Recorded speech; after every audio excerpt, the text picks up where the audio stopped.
Hey there, welcome back. Before we dive in, take a deep breath and let the stress of the day melt away. I'm really glad you're here, and I'd love to get to know you better. So if you had to choose, what would be your favourite food? Let me know in the comments. Now sit back, relax, and enjoy the story. And enjoy. In the flickering candlelight of monastery scriptoriums, where monks bent over vellum pages recording the deeds of kings and the miracles of saints, countless stories went unwritten.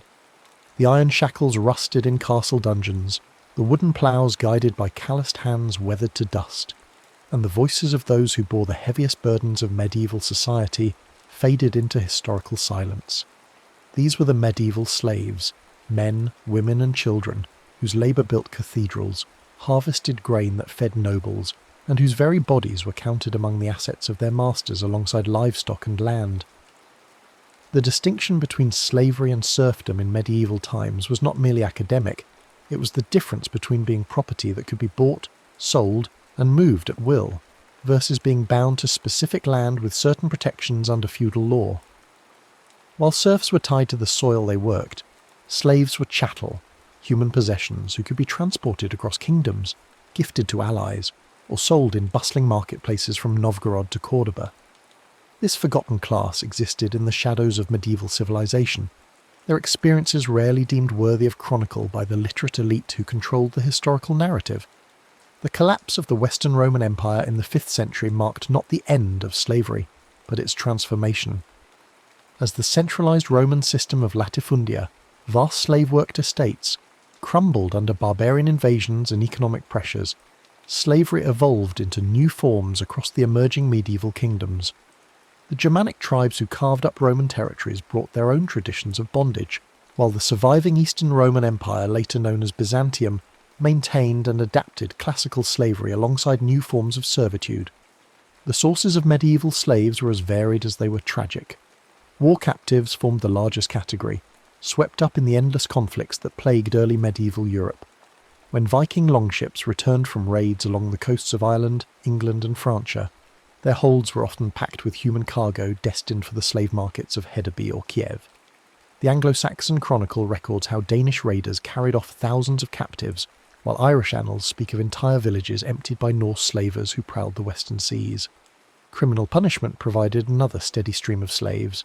Medieval legal codes often prescribed enslavement for serious crimes, transforming free men and women into property as punishment for theft, assault or debt default.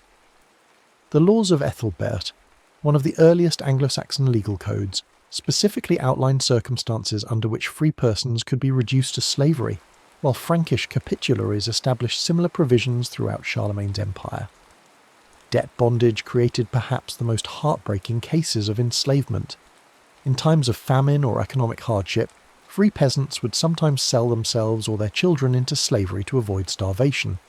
Medieval documents reveal transactions where parents desperate to feed their remaining children would hand over a son or daughter to local nobles in exchange for grain or livestock.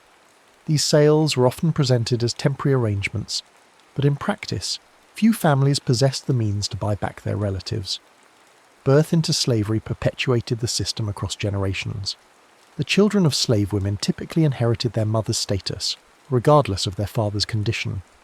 This principle, encoded in various medieval law codes, ensured a constant supply of bondspeople without the need for external sources. In some regions, entire communities of slaves developed, living in separate quarters but working the same lands for generations.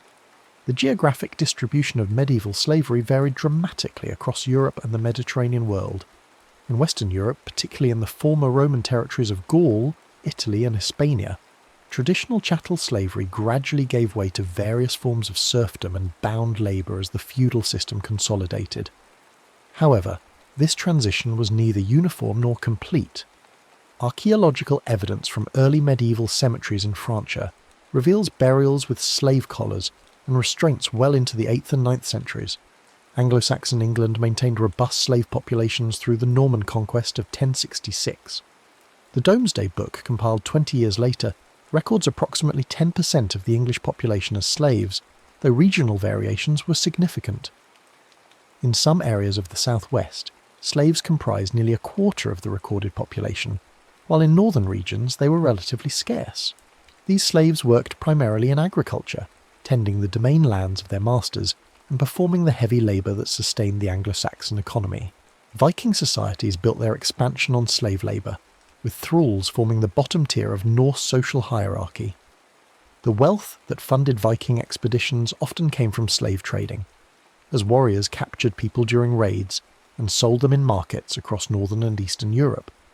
The Swedish trading centre of Birka and the Norwegian port of Kaupang served as major distribution points for human cargo, while Viking merchants transported slaves along the river routes of Eastern Europe to Byzantine and Islamic markets. Eastern Europe experienced some of the most intensive slave trading of the medieval period. The very word slave derives from Slav, reflecting the massive scale of human trafficking that swept Slavic populations into bondage. Viking and later German merchants organised sophisticated networks that captured slaves from the regions around modern-day Poland, Ukraine and Russia, transporting them via river routes to Constantinople and beyond. The city of Kiev became a major hub in this trade, where slaves were collected, sorted and prepared for long journeys to distant markets. The Byzantine Empire maintained the most direct continuity with Roman slavery practices. Byzantine legal codes preserved and updated classical Roman law regarding slaves, defining them as property while simultaneously acknowledging their humanity in certain contexts. Slaves in Byzantium worked in households, workshops and state enterprises, with some achieving positions of considerable responsibility within the imperial administration. The empire's extensive trade networks facilitated slave acquisition from surrounding regions, while diplomatic gifts between rulers often included human beings as prestigious presents. Islamic caliphates developed sophisticated systems of slavery that integrated religious law with practical administration. Islamic jurisprudence, or fiqh, established detailed regulations governing slave ownership, treatment and manumission, based on Quranic principles and the example of the Prophet Muhammad. These laws created categories unknown in Christian Europe, such as mudaba, slaves promised freedom upon their master's death, and mukatab, slaves working to purchase their freedom through contractual arrangements. The legal definitions governing slavery varied significantly across medieval regions and periods. In Western European kingdoms, the distinction between slaves and serfs became increasingly important as feudalism developed. Slaves were considered res, or things, that could be bought, sold and bequeathed like any other property. They possessed no legal rights, could not own property, and had no standing in courts of law. Their marriages required their master's permission and could be dissolved at will, while their children automatically became their master's property. Serfs, by contrast, were bound to specific lands and owed labour services to their lords, but they possessed certain customary rights that limited their exploitation. They could not be sold separately from the land they worked, had recognised rights to their small holdings, and enjoyed protection under manorial customs that governed their daily lives. While the distinction might seem academic to modern observers, it represented a significant difference in lived experience for those subject to these systems. Viking thralls occupied the bottom rung of Norse society, below free peasants, bondi, and wealthy landowners, jarls. Thrall status was inherited and seemingly permanent, with few recorded instances of manumission in Viking sources. These slaves performed the most dangerous and degrading work, from mining and metalworking to agricultural drudgery, while female thralls often served as concubines and domestic servants. The poetic Edda's Rig-Stula provides insight into Norse attitudes toward thralls, describing them as dark, ugly, and naturally suited for servile labour. Islamic slavery encompassed multiple categories with different rights and expectations. Domestic slaves, khadim, served in households, often achieving close relationships with their masters' families. Some rose to positions of authority within large households, managing other servants and overseeing complex domestic operations. Military slaves, known as mamluks in Arabic, formed elite units that eventually seized political power in several Islamic states. Concubine slaves, jawari, occupied a special status, particularly if they bore children to their masters, as Islamic law granted them protection and eventual freedom upon their master's death. Byzantine slavery maintained Roman legal categories while adapting to Christian influences. The Ekloga, an 8th century legal compilation, defined slaves as human beings who were nonetheless property, capable of being bought, sold, and inherited. However, Byzantine law also recognised slaves' spiritual equality before God, leading to regulations protecting them from excessive abuse and encouraging their eventual manumission as an act of Christian charity. The daily experiences of medieval slaves varied enormously depending on their location, their master's circumstances, and the type of work they performed. Agricultural slaves, who formed the majority in most regions, faced lives of grinding physical labour from dawn until dusk. They planted and harvested crops, tended livestock, maintained tools and buildings, and performed countless other tasks essential to medieval agricultural life. Archaeological evidence from slave quarters reveals cramped, poorly built structures that offered minimal protection from weather and disease. In rural settings, slaves typically lived in simple huts constructed of wood, wattle, and daub, or stone, depending on local building materials. These structures were usually smaller and less substantial than free peasants' homes, often lacking the storage spaces and workshop areas that indicated economic independence. Excavations at medieval sites across Europe have revealed slave quarters with packed earth floors, central hearths for cooking and warmth, and few personal possessions beyond basic tools and cooking implements. The workday for agricultural slaves began before sunrise and continued until darkness made outdoor labour impossible. They would tend livestock, bringing cattle, sheep and pigs to pasture, while ensuring none strayed or fell prey to wolves and other predators. During planting and harvest seasons, they worked alongside other labourers in the fields, but their status meant they received smaller food rations and had no claim to any portion of the harvest beyond what their masters provided for subsistence. Urban slaves faced different but equally challenging conditions. Those working in craftsmen's workshops might learn valuable skills in metalworking, textile production, or construction, but they remained property despite their expertise. Some masters allowed skilled slaves to work independently, keeping a portion of their earnings while paying the remainder to their owners. This arrangement, similar to the Islamic mukatab system, sometimes enabled slaves to accumulate enough money to purchase their freedom, though such cases were relatively rare. Domestic slaves in noble and wealthy merchant households often enjoyed better living conditions but faced different forms of exploitation. Female slaves were particularly vulnerable to sexual abuse, with little legal recourse against their masters. The children born from these relationships occupied ambiguous positions. They were legally slaves, but often received better treatment due to their blood relationship to the master's family. Some eventually gained freedom and integration into their father's household, while others remained enslaved despite their partial free ancestry. Household slaves performed countless tasks that made medieval domestic life possible. They prepared meals, maintained fires, cleaned rooms, and cared for their master's clothing and personal possessions. In wealthy households, specialised slaves might serve as personal attendants, managing their master's wardrobes, arranging their hair, and attending to their hygiene. Others worked as grooms, maintaining horses and equipment essential for their master's status and mobility. The treatment slaves received from their masters encompassed the full spectrum of human behaviour, from genuine care and affection to horrific cruelty and abuse. Some masters viewed their slaves as valuable investments requiring proper maintenance, providing adequate food, clothing and shelter to preserve their working capacity. Others saw slaves as easily replaceable resources to be exploited without regard for their well-being or longevity. Religious authorities and legal codes attempted to establish minimum standards for slave treatment, though enforcement was often sporadic and dependent on local circumstances. Christian teachings emphasized the spiritual equality of all souls, while simultaneously accepting slavery as part of the natural order established by God. This theological tension led to regulations protecting slaves from the most extreme abuse, while maintaining the fundamental relationship of ownership and submission. The experiences of female slaves were shaped by additional layers of vulnerability and exploitation beyond those faced by their male counterparts. Women slaves were valued not only for their labour, but also for their reproductive capacity and sexual availability to their masters. The children they bore often became the property of their masters, creating emotional bonds that could be severed at will through sale or gift.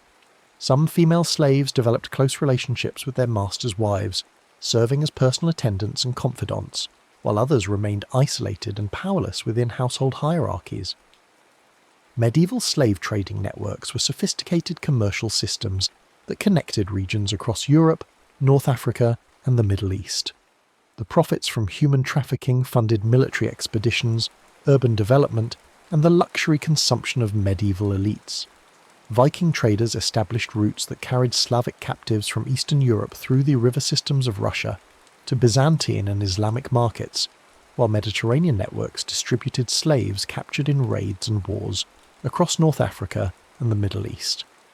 Venice emerged as one of the most important slave trading centres in medieval Europe, its merchants developing extensive networks that connected northern European suppliers with Mediterranean and Islamic buyers. Venetian documents reveal the scale and sophistication of this trade, with ships regularly carrying human cargo alongside spices, silks, and other luxury goods. The wealth generated by slave trading helped finance Venice's expansion as a maritime power and its spectacular architectural achievements.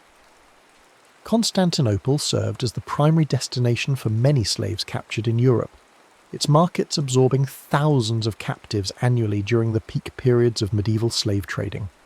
The city's position at the intersection of European, Asian and African trade routes made it an ideal distribution centre for human cargo. Slaves sold in Constantinople might end up serving in households across the Byzantine Empire, the Islamic world, or even distant regions of Asia through the extensive trading networks that connected the medieval world. Córdoba, the capital of Islamic Spain, developed into another major slave trading hub, receiving captives from Christian kingdoms to the north and distributing them throughout the Islamic world. The city's prosperity during the 10th and 11th centuries was built partly on this human traffic, which provided labour for agriculture, domestic service, and specialised crafts. The integration of slaves into Islamic Spanish society created complex social hierarchies that influenced the region's cultural development for centuries. Religious institutions played contradictory roles in medieval slavery, simultaneously opposing and perpetuating the system, depending on circumstances and theological interpretations. Christian monasteries often owned slaves while preaching spiritual equality, creating theological tensions that influenced medieval thought for centuries. Some religious leaders condemned slavery as contrary to Christian principles, while others defended it as part of the natural order established by divine providence. The Catholic Church's position on slavery evolved gradually throughout the medieval period, influenced by practical considerations as much as theological principles. Early Christian communities included both slaves and free members, with church leaders like St. Paul advising slaves to obey their masters, while encouraging masters to treat slaves humanely. This acceptance of existing social structures continued into the medieval period, with the church often owning slaves itself while advocating for their better treatment. Monastic communities across Europe owned substantial numbers of slaves who worked the extensive lands granted to religious houses by pious donors. The Abbey of Saint-Germain-des-Prés near Paris possessed hundreds of slaves who cultivated the monastery's fields and performed domestic tasks, while English monasteries relied heavily on slave labour for agricultural production. These religious slaves were often better treated than those owned by secular masters, receiving regular food, basic health care, and protection from the most extreme forms of abuse. Some Christian saints and religious leaders actively opposed slavery and worked for the liberation of captives. St. Patrick, himself a former slave, dedicated much of his ministry to ransoming Christian captives from pagan Irish kings. St. Bathilde, originally a slave who became Queen of the Franks, used her position to prohibit the sale of Christian slaves and funded the redemption of many captives. These examples influenced later Christian attitudes towards slavery, while demonstrating the complex relationships between religious belief and social practice. Islamic theology developed detailed jurisprudence regarding slavery that attempted to balance acceptance of the institution with humanitarian considerations. The Quran encouraged the manumission of slaves as an act of piety, while establishing rules for their treatment that were often more protective than those found in contemporary Christian societies. Islamic law required masters to provide adequate food, clothing, and shelter for their slaves, prohibited excessive punishment, and established mechanisms for slaves to purchase their freedom. The concept of religious merit through slave manumission became deeply embedded in Islamic culture, with wealthy Muslims often freeing slaves as preparation for pilgrimage or in their wills as acts of charity. This practice created a continuous cycle of liberation that distinguished Islamic slavery from other medieval systems, though it also perpetuated demand for new slaves to replace those who gained freedom. Despite the systematic oppression inherent in slavery, Medieval sources reveal various paths through which enslaved individuals could achieve freedom.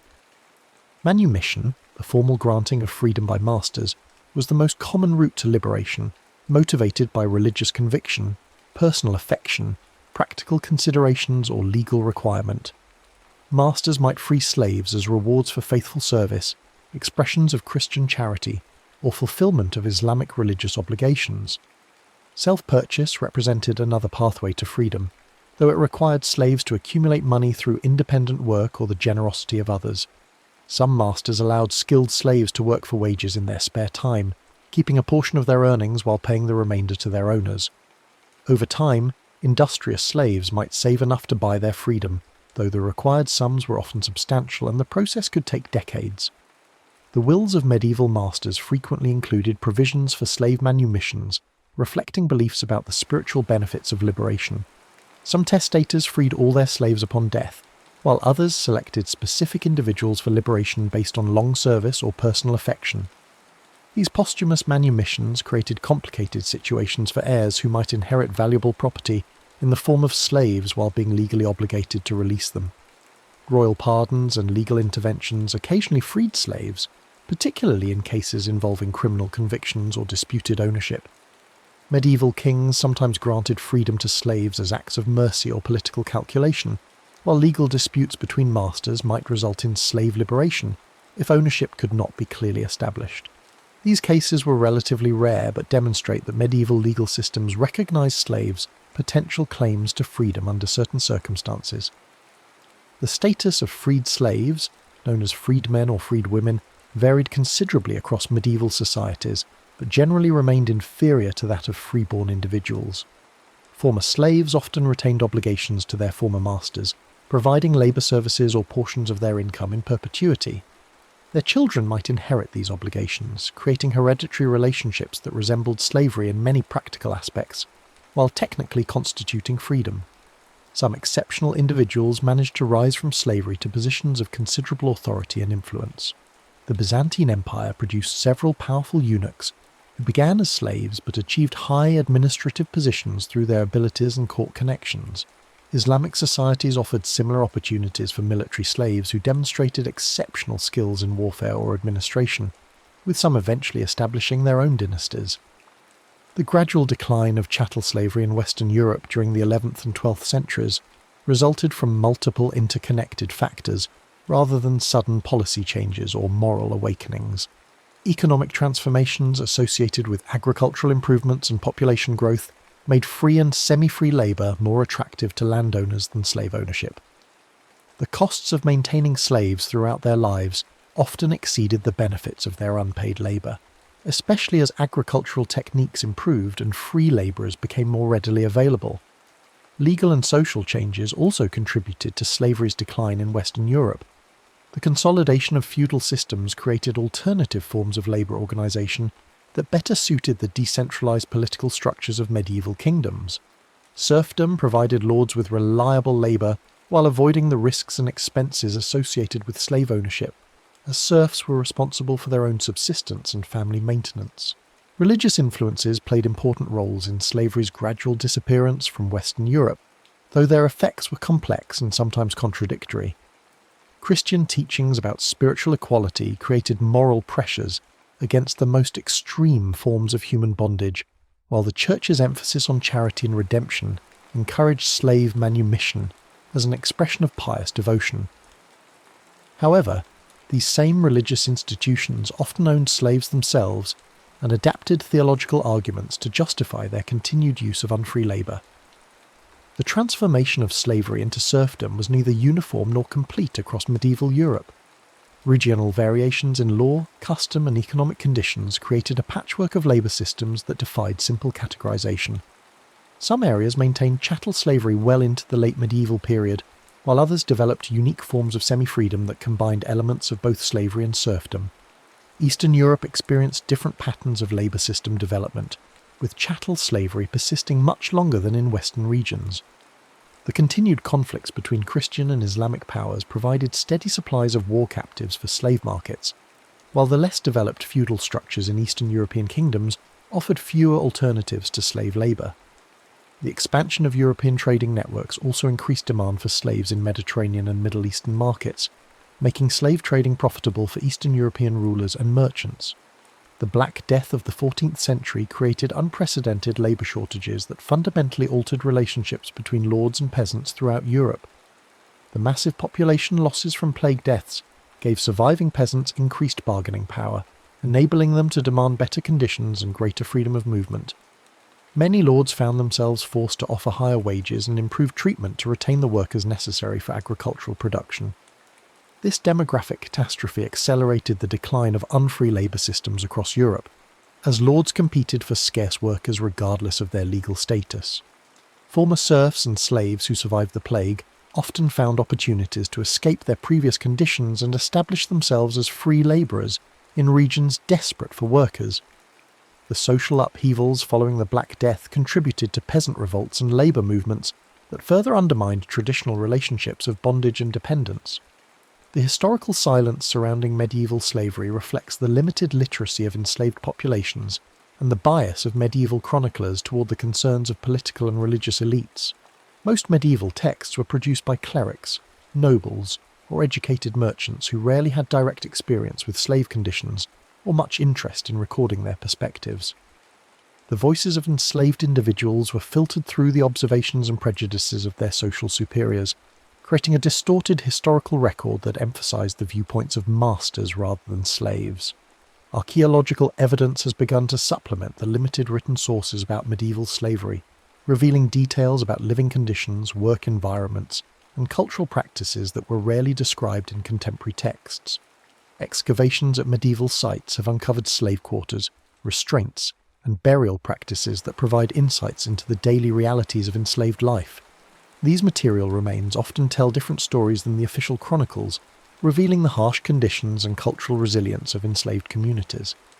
The recovery of medieval slave experiences has important implications for understanding the development of later slave systems, particularly the Atlantic slave trade that transported millions of Africans to the Americas between the 16th and 19th centuries. While the scale and racial basis of American slavery differed significantly from medieval European practices, there were important continuities in legal frameworks, economic justifications, and social attitudes that connected these systems across time. Modern historians have worked to reconstruct the experiences of medieval slaves through careful analysis of legal documents, economic records, and archaeological evidence. This scholarship has revealed the diversity of medieval slavery systems and the agency that enslaved individuals exercised within the constraints of their bondage. Rather than passive victims, slaves appear in these reconstructed histories as complex individuals who developed strategies for survival, resistance, and occasional liberation. The legacy of medieval slavery influenced European attitudes toward unfree labour and racial difference that would shape later historical developments. The association of slavery with particular ethnic groups, such as Slavs in medieval Europe, established precedents for the racialization of bondage that would become central to Atlantic world slavery. The legal and theological frameworks developed to justify medieval slavery provided intellectual foundations for later systems of racial oppression and economic exploitation. Understanding medieval slavery also illuminates the gradual development of concepts of individual rights and human dignity that would eventually challenge all forms of bondage. The tensions between Christian teachings about spiritual equality and the practical acceptance of slavery created philosophical problems that medieval thinkers struggled to resolve. These intellectual conflicts contributed to the eventual emergence of more comprehensive critiques of slavery and other forms of human exploitation. The forgotten class of medieval slaves reminds us that the grand narratives of medieval history, the rise and fall of kingdoms, the building of cathedrals, the adventures of knights and pilgrims, depended upon the unpaid labour of countless individuals whose names were never recorded in chronicles or remembered in songs. Their experiences of suffering and endurance, resistance and adaptation form an essential part of the human story that connects medieval Europe to broader patterns of exploitation and struggle that continue to shape our world today. In the shadows cast by castle walls and cathedral spires, in the fields that fed medieval cities and the workshops that produced their goods, the enslaved millions of medieval Europe lived lives of quiet dignity amid systematic oppression. Their stories, gradually emerging from archaeological discoveries and careful historical reconstruction, challenge us to remember that human bondage was not an abstract institution, but a lived reality that shaped the experiences of real individuals who loved, suffered, hoped, and died largely forgotten by the societies they served. The recovery of their experiences represents not just historical curiosity, but an act of justice that acknowledges their humanity and their contributions to the civilization that emerged from medieval Europe. In an age where chivalry clashed with bloodshed and faith stood guard over steel, the medieval knight was more than just a warrior. They were a symbol of an age that sought to reconcile the brutality of combat with the aspirations of the human spirit. And across the windswept battlefields of Europe, from the stone fortresses of England to the sun-baked plains of the Holy Land, these armored figures on horseback would shape the course of history for nearly a millennium. The medieval knight emerged from the ashes of the Roman Empire, born of necessity in a world where central authority had collapsed and local strongmen ruled through force of arms. Yet they became something far more complex than mere soldiers. They were landowners, judges, protectors of the faith, and the living embodiment of a code that promised to transform violence into virtue. To understand the medieval knight, one must first grasp the intricate web of relationships that defined medieval society. The feudal system, which reached its zenith between the 10th and 13th centuries, was built upon a pyramid of personal bonds and mutual obligations. At its apex sat the king, who granted vast estates to his most trusted nobles in exchange for military service and loyalty.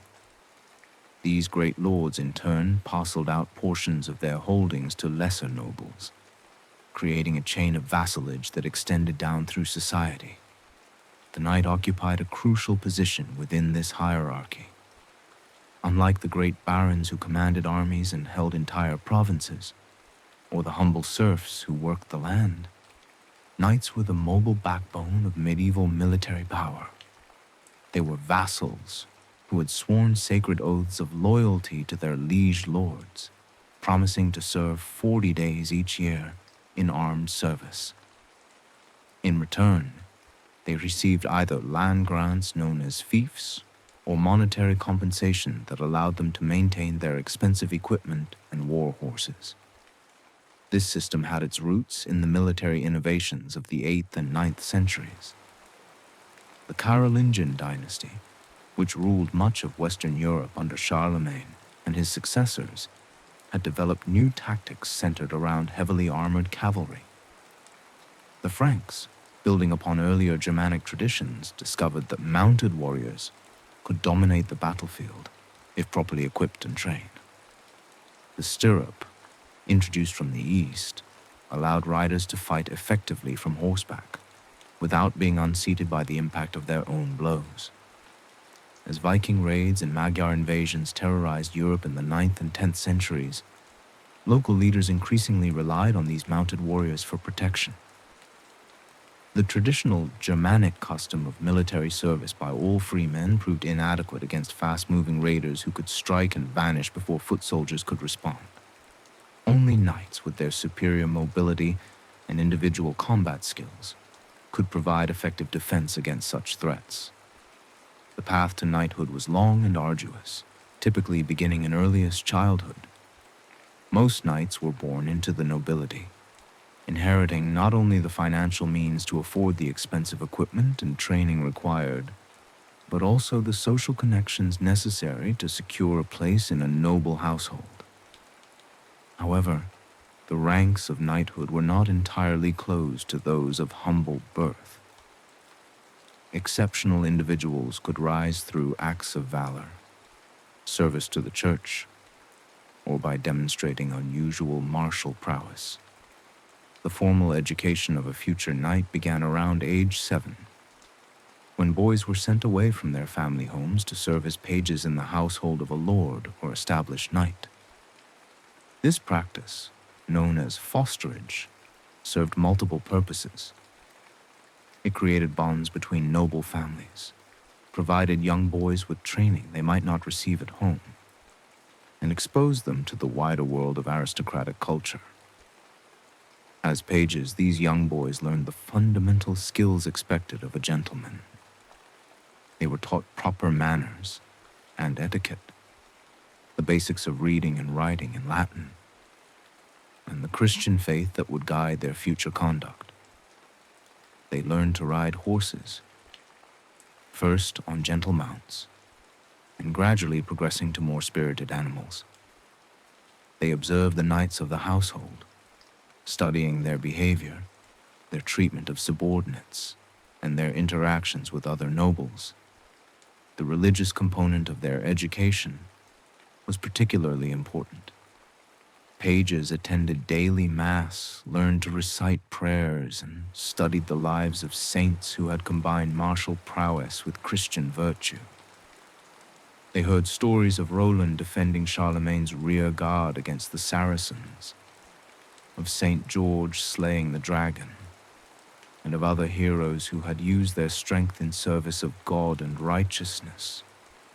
Around age 14, successful pages advanced to become squires, entering into a more intensive phase of training. Each squire was typically assigned to a specific knight, becoming his personal servant and student. This relationship was deeply personal and often lasted for life, even after the squire achieved knighthood himself. The bond between knight and squire was considered sacred, comparable to that between father and son. The squire's duties were both practical and educational. He was responsible for maintaining his knight's equipment, a task that required considerable skill and attention to detail. Medieval armor and weapons were complex and expensive, often representing a family's entire wealth. The squire learned to clean and oil chainmail to prevent rust, to adjust the fit of armor plates, and to keep sword edges sharp and true.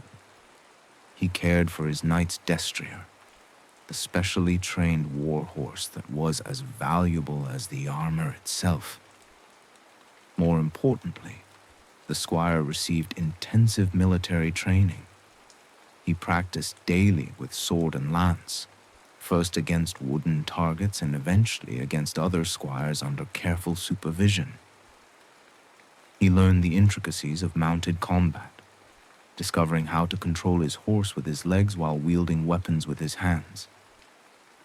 He studied tactics and strategy, learning to read the battlefield and understand the flow of combat. The squire accompanied his knight on campaign, tournaments, and hunting expeditions. In battle, he might carry additional weapons, tend to his knight's horse, or even fight alongside him if the situation demanded. These experiences provided practical education that no amount of training in the practice yard could match. The squire learned to manage fear, to maintain discipline under pressure, and to make split-second decisions that could mean the difference between life and death.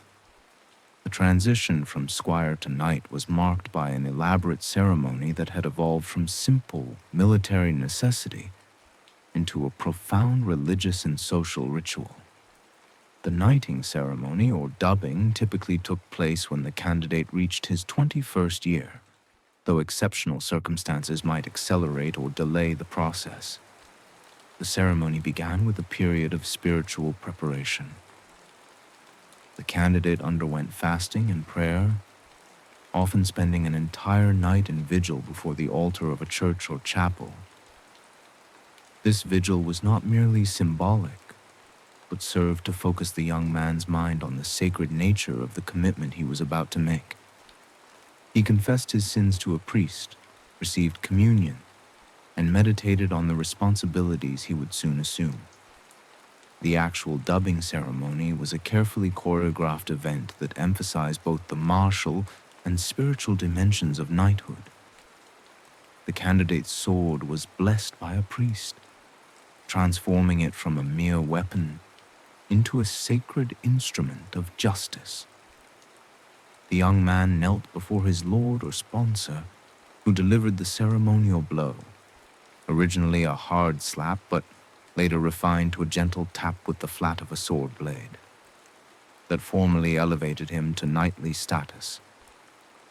The religious undertones of the ceremony reflected the church's attempt to channel the warrior ethos of the nobility toward Christian ends. By the 11th century, ecclesiastical authorities had recognized that they could not eliminate warfare from medieval society, but they could attempt to regulate and sanctify it. The concept of the Miles Christi, or Soldier of Christ, became central to knightly identity. The newly dubbed knight swore solemn oaths that would govern his conduct for the rest of his life. He promised to defend the church and protect the weak, to be generous to those in need, and to maintain his honor even unto death. These vows were not mere words, but sacred commitments that bound him before God and his peers.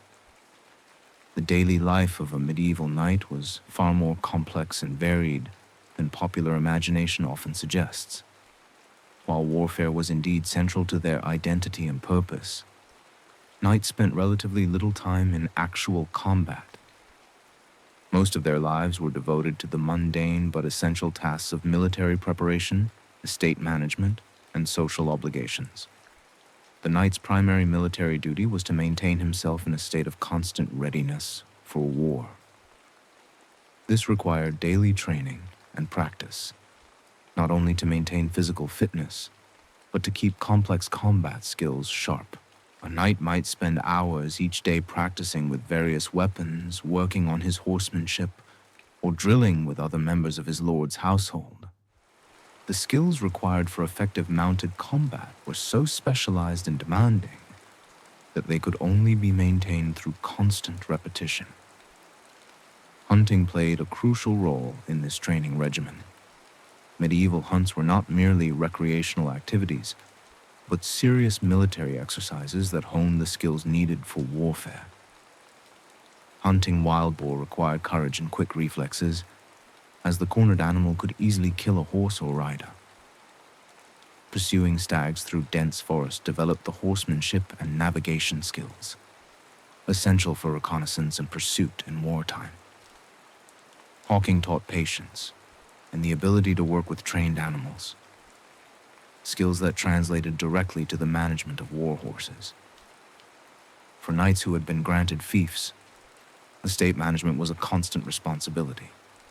These men were not only warriors, but also landowners who controlled the lives and livelihoods of dozens or even hundreds of peasant families. They collected rents and taxes, administered justice in local courts, and oversaw agricultural production. The revenues from their estates funded their military obligations, paying for equipment, horses, and the wages of men-at-arms who fought under their command. The knight's role as a local judge was particularly significant. In an age when central authority was weak and travel was dangerous, the lord of the manor served as the primary source of justice for the common people. Knights heard disputes over land boundaries, marriage contracts, and criminal accusations. They imposed fines, ordered compensation for injuries, and in extreme cases pronounced sentences of death. This judicial authority was both a privilege and a burden, requiring wisdom and impartiality that not all knights possessed. The code of chivalry that supposedly governed knightly conduct was a complex and often contradictory set of ideals that evolved over several centuries. At its core, chivalry attempted to reconcile the violent realities of medieval warfare with Christian teachings about mercy, humility, and service to others. The result was a moral framework that emphasized honor, loyalty, courage, and courtesy, while struggling to address the fundamental tension between the knight's role as a warrior and his obligations as a Christian. Honor was perhaps the most central concept in the chivalric code. A knight's honor was not merely his personal reputation, but a tangible asset that affected his ability to function in medieval society. An honorable knight could be trusted to keep his word, to fulfill his obligations to his lord, and to treat his social inferiors with appropriate dignity. Conversely, a knight who lost his honor through cowardice, treachery, or dishonorable conduct might find himself ostracized from noble society, unable to secure marriage alliances or military appointments. Loyalty to one's lord was considered the foundation of the feudal system. A knight who broke faith with his liege lord was guilty of the most serious form of treason, punishable by loss of lands, titles, and often life itself. This loyalty was expected to be absolute, even when it conflicted with other obligations or personal interests. The literature of the period is filled with stories of knights who chose death rather than betray their sworn oaths. Courage in battle was another essential virtue, but chivalric courage was more complex than simple fearlessness.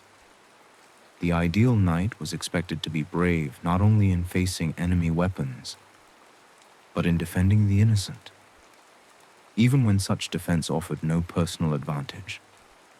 Stories of knights who risked their lives to protect travelers from bandits, or who challenged more powerful opponents to defend the honor of the weak, became central to the chivalric tradition. The concept of courtesy encompassed a wide range of behaviors that distinguished the knight from common soldiers. Knights were expected to be generous in victory, showing mercy to defeated enemies and protecting non-combatants. They should be eloquent in speech, cultured in manner, and skilled in the social graces that mark them as members of the aristocracy. This courtesy extended particularly to women of noble birth, who were to be treated with special reverence and protection. The reality of knightly conduct often fell far short of these lofty ideals.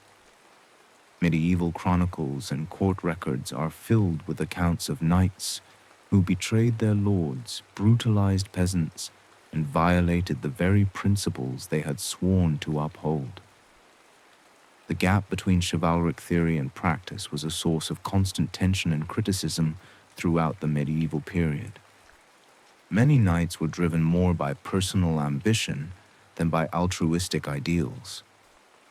The pursuit of wealth, land, and political power frequently trumped considerations of honor or courtesy.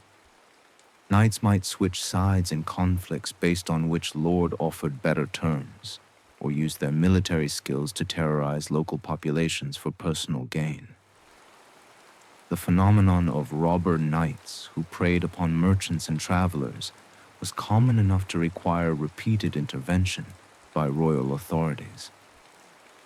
The Church's attempts to regulate knightly violence through concepts like the peace of God and truce of God movements demonstrate the ongoing struggle to reconcile martial culture with Christian values.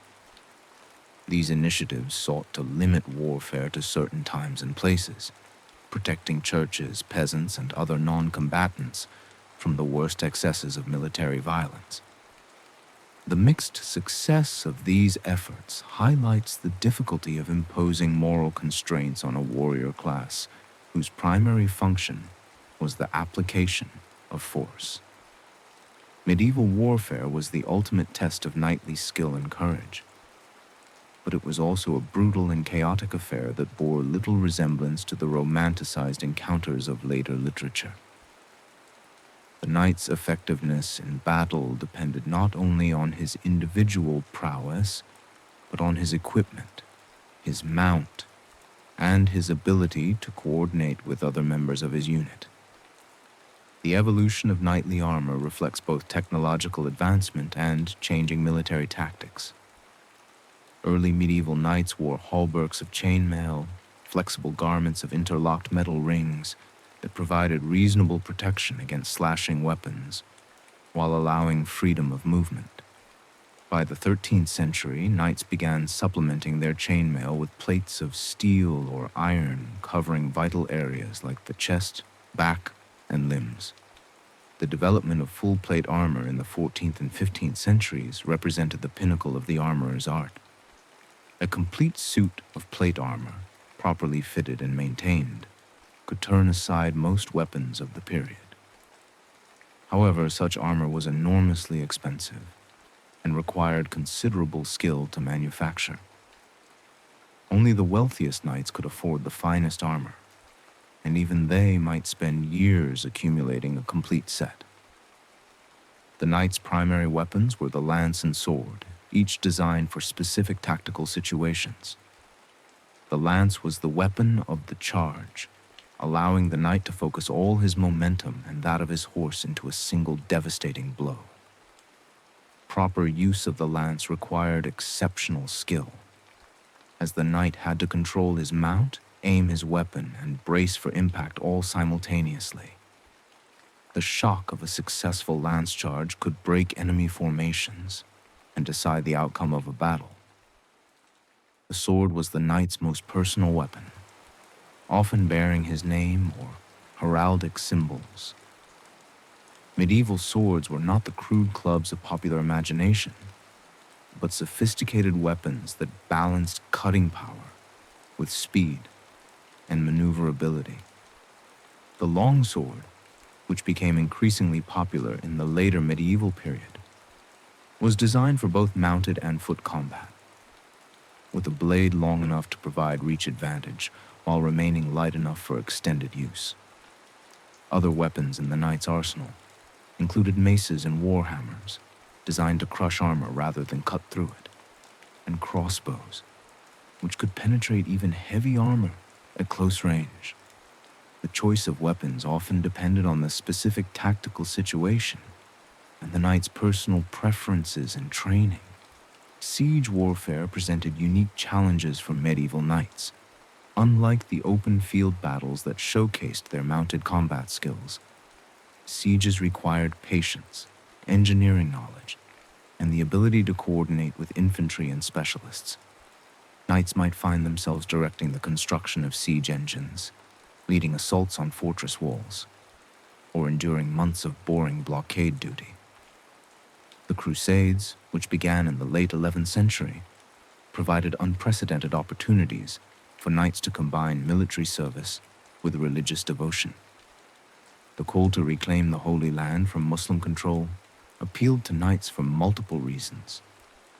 The promise of spiritual reward, including the remission of sins, the prospect of winning new lands and wealth in the East, and the chance to demonstrate their prowess against worthy opponents. The reality of crusading was far harsher than the idealistic rhetoric suggested. The journey to the Holy Land was long, expensive, and dangerous. Many knights mortgaged or sold their estates to finance their participation, gambling their family's future on the uncertain prospects of victory. The climate, diseases, and unfamiliar terrain of the Middle East proved as deadly as enemy weapons. Countless crusaders died of dysentery, malaria, and other ailments before ever seeing combat. The cultural encounters between Western knights and their Muslim opponents were complex and often contradictory. While crusading propaganda portrayed the conflict in terms of absolute good versus evil, many knights developed respect for their enemies' military skills and cultural achievements. The Muslim world's advanced knowledge of medicine, mathematics, and philosophy impressed some Western observers, leading to cultural exchange despite the religious animosity. The military orders that emerged during the Crusades represented a unique fusion of knightly and monastic ideals. Organizations like the Knights Templar and the Knights Hospitaller combined martial prowess with religious vows, creating warrior monks dedicated to the defense of Christian pilgrims and territories. These orders accumulated vast wealth and political influence, but their success also highlighted the tensions between spiritual and temporal power. Tournaments emerged as both training exercises and social events that allowed knights to demonstrate their skills in a more controlled environment than actual warfare. These elaborate competitions began as simple mock battles, but evolved into sophisticated displays of martial prowess, courtly culture, and social status. The tournament provided a venue for knights to earn fame and fortune, without the risks and uncertainties of actual warfare. Successful tournament competitors could win valuable prizes, including horses, armor, and monetary rewards. More importantly, they could build reputations that led to more lucrative military appointments or advantageous marriage alliances. Jousting, the most famous tournament event, was a highly ritualized form of single combat that emphasized individual skill over group tactics. Two knights would charge at each other across a barrier, each attempting to strike his opponent with a lance while remaining mounted himself. The sport required exceptional horsemanship, precise timing, and considerable courage, as even blunted weapons could cause serious injury or death. The pageantry surrounding tournaments reflected the increasing sophistication of courtly culture. Knights adopted elaborate heraldic symbols that identified them on the battlefield and in social settings. They commissioned poets and minstrels to celebrate their achievements, creating a literature of chivalric romance that elevated their deeds to epic proportions. The concept of courtly love, which became central to chivalric culture, represented another attempt to refine and ennoble the warrior ethos. This literary and social convention suggested that knights should dedicate their martial achievements to the service of noble ladies, transforming warfare into a form of devotional service. The knight was expected to be inspired by his lady's beauty and virtue to greater heights of courage and honor. The reality of courtly love was often more complex and limited than its literary representation suggested. Many of these relationships were highly stylized and symbolic rather than passionate or consummated. The lady served as an idealized figure who inspired the knight's conduct, rather than as a real person with whom he might have a physical relationship. The convention allowed for the expression of refined emotion and aesthetic appreciation, while maintaining the social boundaries appropriate to aristocratic society. The literature of courtly love, exemplified by the songs of troubadours and the romances of Chrétien de Troyes, created a cultural framework that influenced knightly behavior for centuries. Knights were expected to be not only warriors, but also poets, musicians, and sophisticated conversationalists capable of moving gracefully through the complex social rituals of court life. The decline of knighthood was a gradual process that reflected broader changes in military technology, political organization, and social structure. The rise of professional infantry, the development of gunpowder weapons, and the emergence of centralized monarchies combined to reduce the military effectiveness and political independence of the traditional knight. The Swiss pikemen and English longbowmen of the 14th and 15th centuries demonstrated that well-trained and disciplined infantry could defeat even the finest heavy cavalry. The battles of Crécy, Poitiers, and Agincourt showed that knights were vulnerable to new tactical formations and missile weapons.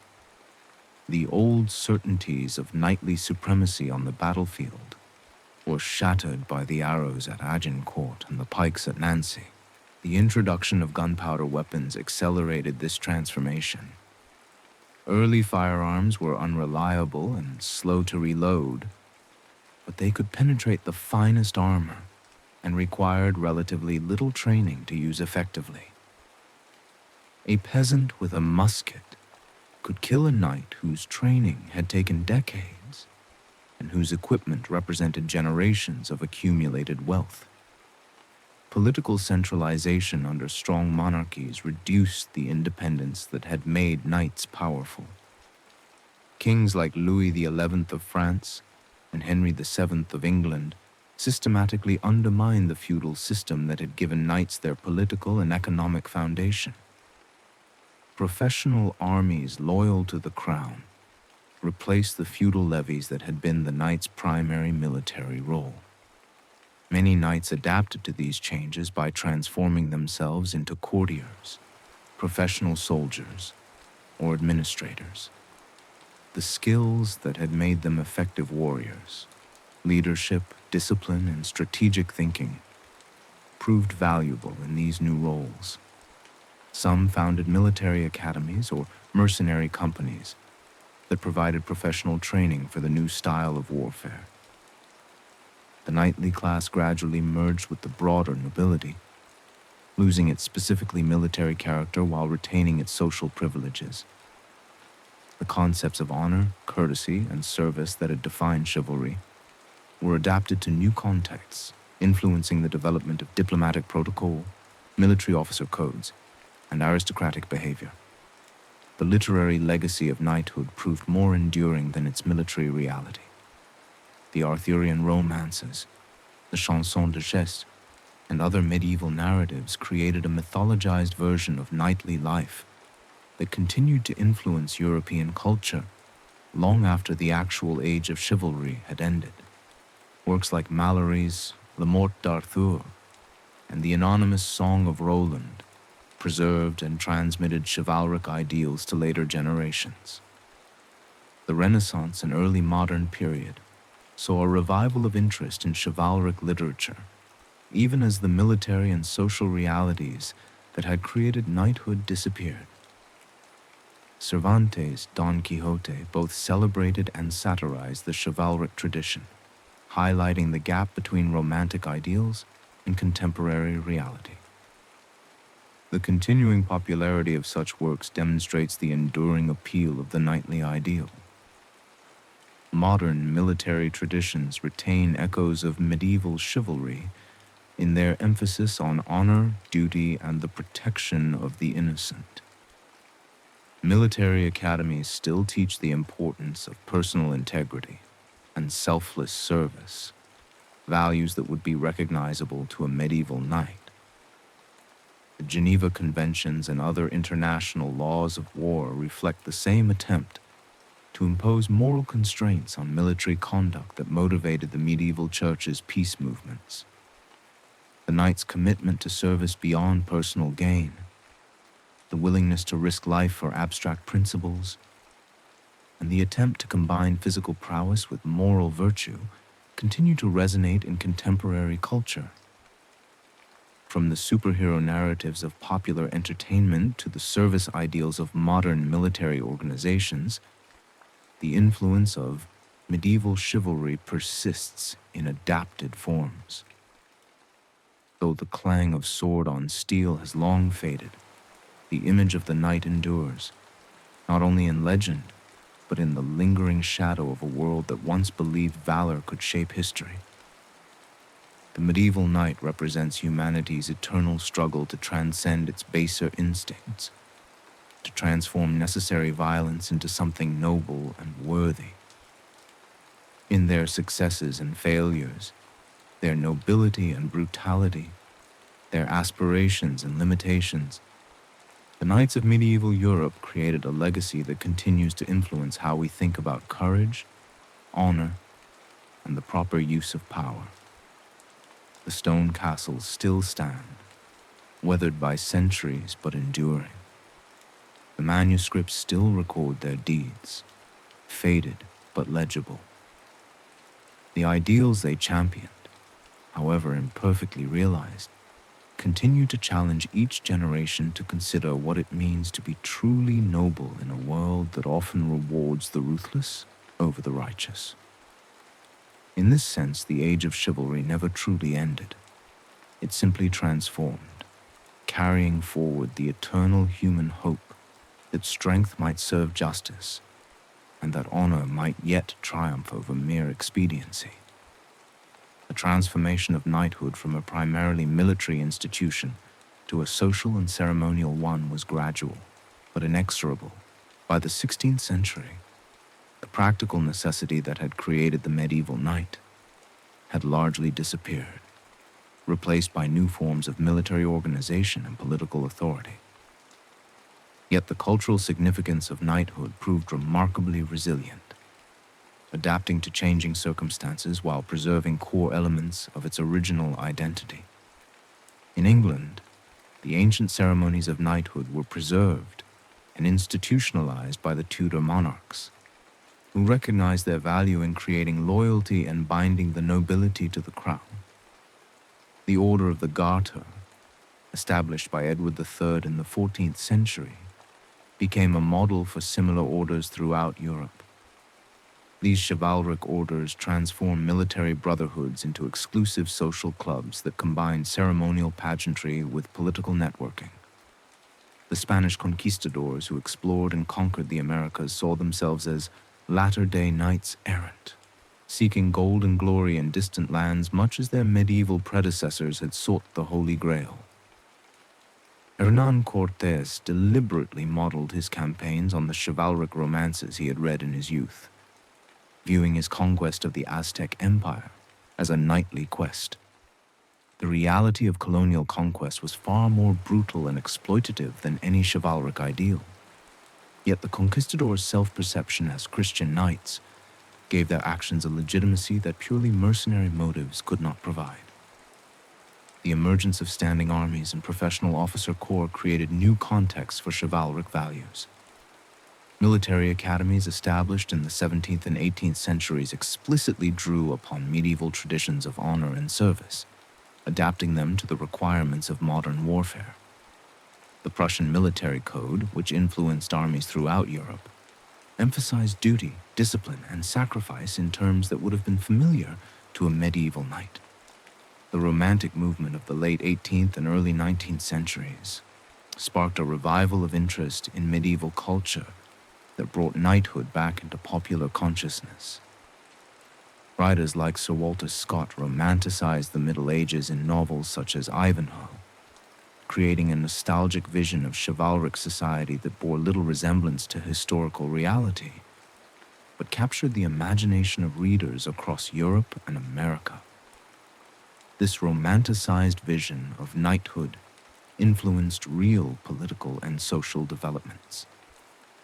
The Gothic revival in architecture saw the construction of neo-medieval castles and churches that evoked the age of chivalry. Social reformers adopted chivalric language and imagery to advocate for causes ranging from the abolition of slavery to women's suffrage, arguing that true knights would protect the innocent and defend the helpless. The American Civil War saw both sides invoke chivalric ideals to justify their cause. Southern officers, particularly those from plantation backgrounds, cultivated an image of themselves as medieval knights defending their homeland against Northern aggression. Northern abolitionists, meanwhile, portrayed their cause as a chivalric quest to free the enslaved and restore justice to the land. The reality of industrial warfare, with its massive casualties and technological brutality, made such romantic comparisons increasingly difficult to sustain. The First World War marked a decisive break with traditional notions of chivalric warfare. The trenches of the Western Front, where machine guns and poison gas made individual heroism largely irrelevant, shattered romantic illusions about the nobility of combat. Poets like Wilfred Owen and Siegfried Sassoon explicitly rejected the chivalric language that had been used to justify the war, describing instead the horror and futility of modern industrial warfare. Yet even in the aftermath of the Great War, chivalric ideals retained their power to inspire and motivate. The Royal Air Force deliberately cultivated a knightly image, portraying fighter pilots as modern knights jousting in the skies. The individual combat between pilots, the emphasis on honor and fair play, and the romantic danger of aviation all evoked comparisons to medieval chivalry. This romanticization of aerial warfare would reach its peak during the Battle of Britain, when RAF pilots were celebrated as the knights who saved civilization from barbarism. The Second World War presented more complex challenges to chivalric ideals. The scale of the conflict, the involvement of civilian populations, and the systematic nature of Nazi atrocities made traditional notions of honorable warfare seem inadequate. Yet resistance fighters, military leaders, and ordinary soldiers continued to draw upon chivalric language and concepts to explain their actions and motivations. The liberation of concentration camps was portrayed in explicitly chivalric terms, as knights rescuing innocents from the forces of darkness. The Cold War era saw chivalric ideals adapted to new forms of conflict. The CIA's gentleman's spy, exemplified by figures like William Wild Bill Donovan, combined traditional notions of honor and service with the practical requirements of intelligence work.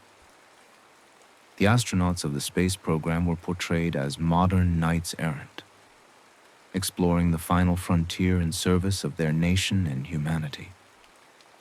Popular culture throughout the 20th century repeatedly returned to chivalric themes, from the Hollywood westerns that portrayed cowboys as knights of the prairie, to the science fiction stories that transplanted medieval values to distant worlds.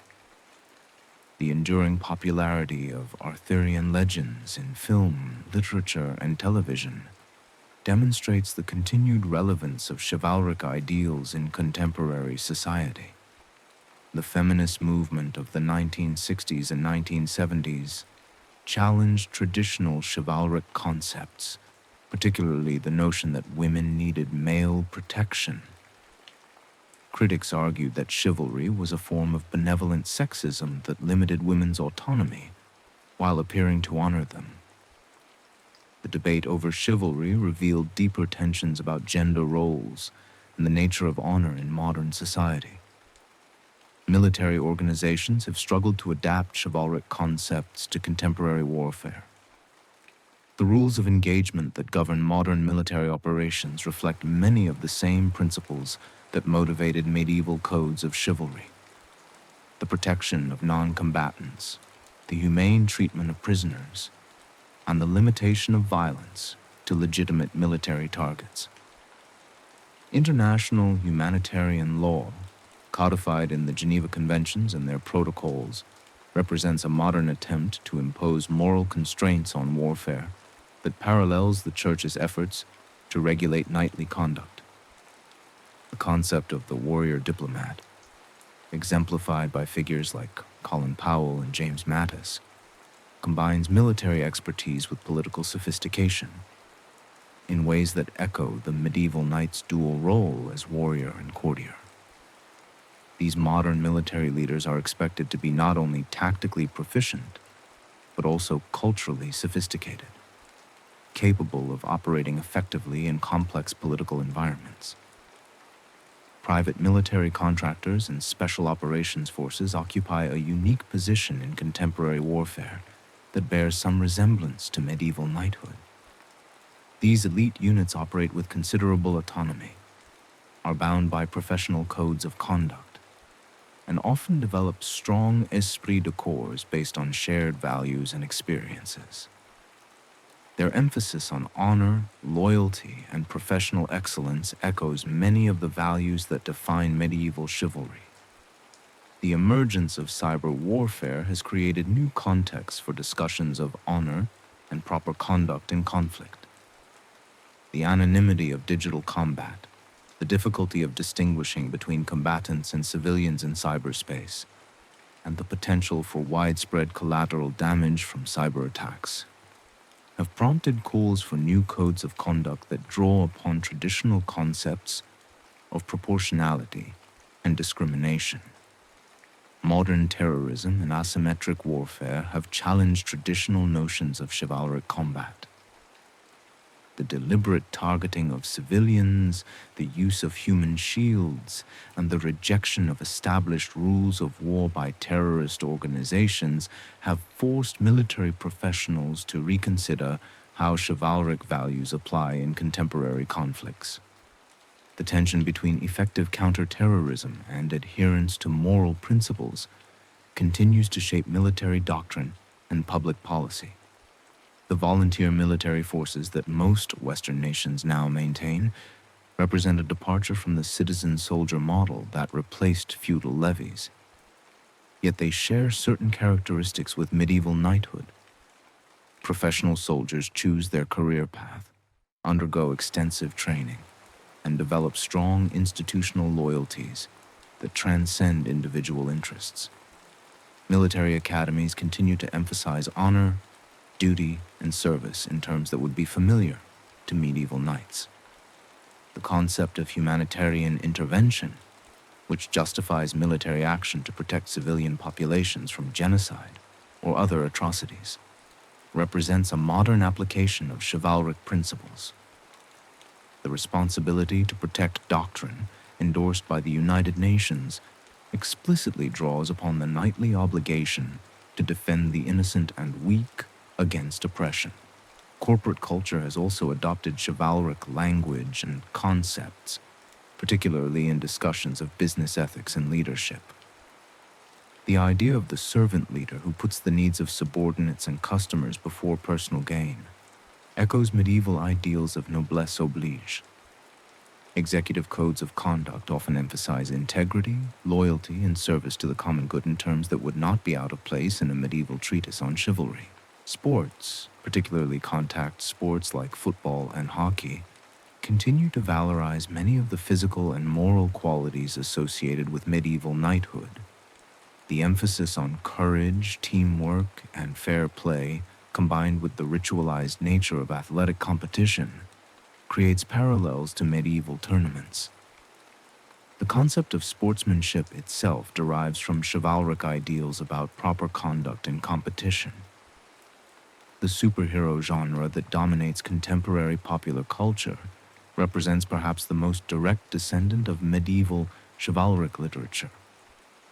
Characters like Superman, Batman, and Wonder Woman embody many of the same values that define the ideal knight: the protection of the innocent, the pursuit of justice, and the willingness to sacrifice personal interests for the greater good.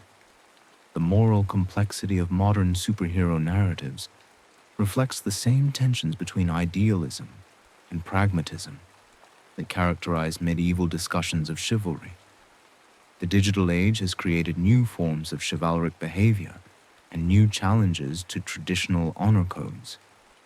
Online gaming communities have developed elaborate rules of conduct that govern fair play and respectful interaction, while cyberbullying and trolling represent violations of digital chivalry. The anonymity of online interaction can either liberate people to act on their highest ideals or enable them to indulge their worst impulses without consequences. Environmental activism has adopted chivalric language to frame the protection of nature as a noble quest. Climate change activists portray themselves as knights defending the earth against corporate dragons, while conservationists see themselves as guardians of the natural world. This environmental chivalry combines traditional notions of protection and service with contemporary concerns about sustainability and stewardship. The military-industrial complex that President Eisenhower warned against represents a challenge to traditional chivalric values, as it can create incentives for conflict that serve economic rather than moral purposes. The privatization of warfare and the development of autonomous weapon systems raise questions about whether technological advancement is compatible with the human values that chivalry sought to preserve. In examining the legacy of medieval knighthood, we see not a simple progression from relevant to obsolete, but rather a continuous process of adaptation and transformation. The fundamental questions that chivalry attempted to address: how to reconcile necessary violence with moral virtue, how to balance individual honor with collective responsibility, how to use power in service of higher principles, remain as relevant today as they were 1,000 years ago. The knight's quest for the perfect balance between strength and justice, between individual achievement and service to others, continues to inspire and challenge us. In a world where technology has made violence more powerful and more destructive than ever before, the chivalric insistence that might must be tempered by right remains urgently relevant. The medieval knights' greatest legacy may be not their military achievements or cultural innovations, but their persistent belief that human beings can transcend their limitations and achieve something approaching nobility. As we face the challenges of the 21st century, from climate change and global inequality to artificial intelligence and space exploration, we might find wisdom in the medieval attempt to create codes of conduct that elevate human behavior above mere expediency. The knight's armor may have become obsolete, but the values they represented, courage, honor, service, and the protection of the innocent, remain as vital today as they were in the age of chivalry. In this sense, we are all heirs to the knightly tradition, called to be champions of justice in our own time and place. The wind carried more than salt and seaweed across the walls of Kaffa that autumn morning in 1346. It carried the scent of death, thick and cloying, mixed with the acrid smoke of burning pitch. Marco Grimaldi pressed his back against the stone ramparts, listening to the thunderous crash of another catapult stone striking the fortress walls. But it wasn't stone that made his stomach turn. It was what the Mongols had begun hurling over the walls 3 days ago. Bodies.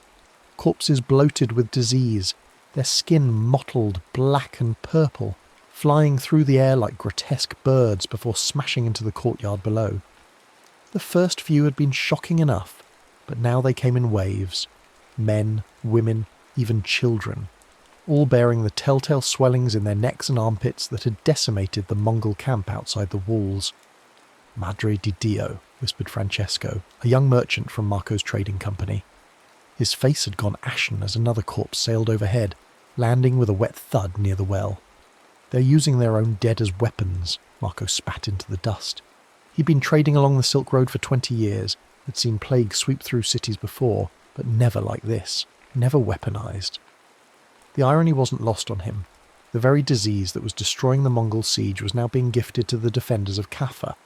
The Khan's forces were dying so quickly they could barely maintain their blockade, yet in their desperation, they had found a way to share their misery. "We need to leave," Marco said, watching as several Genoese soldiers used long poles to push the latest corpse toward a growing pile near the eastern wall. "Tonight, while they're still dying out there faster than they can organise an assault." Francesco nodded eagerly. "The Santa Lucia is still seaworthy. Captain Benedetto says he can have her ready within hours." But as Marco gazed out at the Mongol camp, he could see the truth that Francesco couldn't, or wouldn't. The bodies being hurled over their walls weren't random casualties of war. They were selected, chosen for the particular darkness that had consumed them. The same darkness that he could already see creeping through Kaffa's streets in the glazed eyes of the dock workers and the fevered whispers of the guards. By nightfall, they were loading the last of their goods onto the Santa Lucia. The ship's hold was crammed with silk, spices, and precious metals, a fortune that would make them wealthy beyond measure if they could reach Genoa. But tucked between the cargo crates and coiled in the ship's ropes were passengers they hadn't invited. Black rats, their fur matted and eyes bright with hunger, and nestled in their coarse hair, tiny fleas gorged with infected blood. As the ship pulled away from Kaffa's harbour, under cover of darkness, Marco stood at the stern watching the city's torches grow smaller. He didn't know he was looking at the last lights of the old world. Behind him, in the hold, something small and dark scurried between the grain sacks, carrying within its blood a transformation that would reshape the very foundations of civilization. The journey from Kaffa to Constantinople took 12 days. By the 3rd day, the ship's cook was dead. By the 7th, they had lost 6 more crew members. Captain Benedetto, a weathered man who had sailed these waters for 30 years, had never seen anything like it. Men would wake seemingly healthy, complain of headache and chills by midday, and be dead before the next dawn. The swellings appeared overnight, hard, painful lumps in the neck, armpits, and groin that grew to the size of oranges. The fever that followed was merciless, driving men to delirium before the mysterious black spots appeared on their skin like some internal darkness bleeding through. "It's God's punishment," whispered Pietro the sailmender, crossing himself as they wrapped another body in canvas. "We've angered the Almighty with our greed, sailing from that cursed place." But Marco, educated in the universities of Bologna and Padua, suspected something more earthly at work. He had noticed the rats, how their population seemed to fluctuate in inverse proportion to the crew's health. When the rats died in great numbers, the sickness followed among the men. Yet none of the learned treatises he had studied, none of the medical wisdom of Galen or Avicenna had prepared him for this. By the time they reached Constantinople, only 8 of the original crew of 23 remained alive. The harbour master took one look at their ship and ordered it quarantined, but not before several rats had already scurried down the mooring lines onto the docks. Marco watched from the ship's rail as the creatures disappeared into the maze of warehouses and market stalls that lined the Golden Horn. He felt like a man who had accidentally knocked over the first stone of an avalanche. 3 days later, the first dock worker in Constantinople began complaining of headaches. From Constantinople, the plague spread like spilled ink across parchment. Other Genoese vessels, some carrying survivors from Caffa, others picking up the infection in contaminated ports, sailed westward toward home. The Santa Lucia itself, after losing half its remaining crew in Constantinople, limped towards Sicily with its deadly cargo intact. It was late October when the ship reached Messina. The harbour was busy with merchant vessels from across the Mediterranean, Venetian galleys heavy with Egyptian cotton, Catalan ships carrying Spanish wool, and Arab dhows loaded with African gold. It was the kind of thriving commercial hub that had made the Mediterranean the highway of medieval prosperity. Within weeks, it would become the gateway of apocalypse. Father Alessandro Toretti stood on the wharf as the Santa Lucia approached, his brown Franciscan robes whipping in the autumn wind. Something about the ship troubled him, the way it moved too slowly, as if fighting against more than just wind and current. As it drew closer, he could see why. Bodies lay on the deck, and the few men still moving seemed to do so with the painful deliberation of the gravely ill. "Holy Mother of God," he breathed, making the sign of the cross. "What ship is this?" "Genoese by her flags," answered Captain Torino, the harbour master. "But I've never seen one come in like this. Look at the crew, half dead by appearances." The ship's gangplank came down with a crash, and Marco Grimaldi, now gaunt and fever-eyed but still alive, stumbled onto the dock. Behind him came the surviving crewmen, 3 men who looked more like walking corpses than sailors, and in the ship's hold, unseen by the gathering crowd of port officials and curious merchants, dozens of rats began their exodus onto Sicilian soil. "We come from Caffa," Marco gasped, his voice hoarse. "The plague. It follows us like a curse. We've lost nearly everyone." Father Alessandro stepped forward, his pastoral instincts overriding his fear. "My son, you need rest and healing. The Lord's mercy?" "The Lord's mercy?" Marco laughed bitterly. "I've seen enough of God's mercy to last eternity, priest.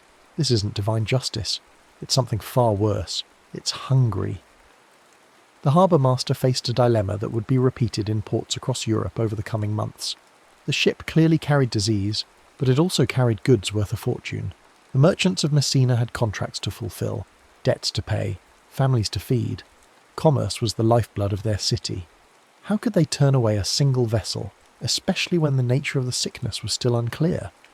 "We'll unload the cargo," Captain Torino decided, "but the crew stays aboard until we're certain they pose no threat." It was already too late. By the time the decision was made, the rats had been ashore for hours, scattering through the city's granaries and markets, and the fleas they carried were already seeking new hosts among the dock workers who had handled the ship's ropes. Within a week, the first cases appeared in Messina. A stevedore named Giuseppe, who had helped unload the Santa Lucia, woke one morning with a splitting headache and chills that no amount of wine could warm.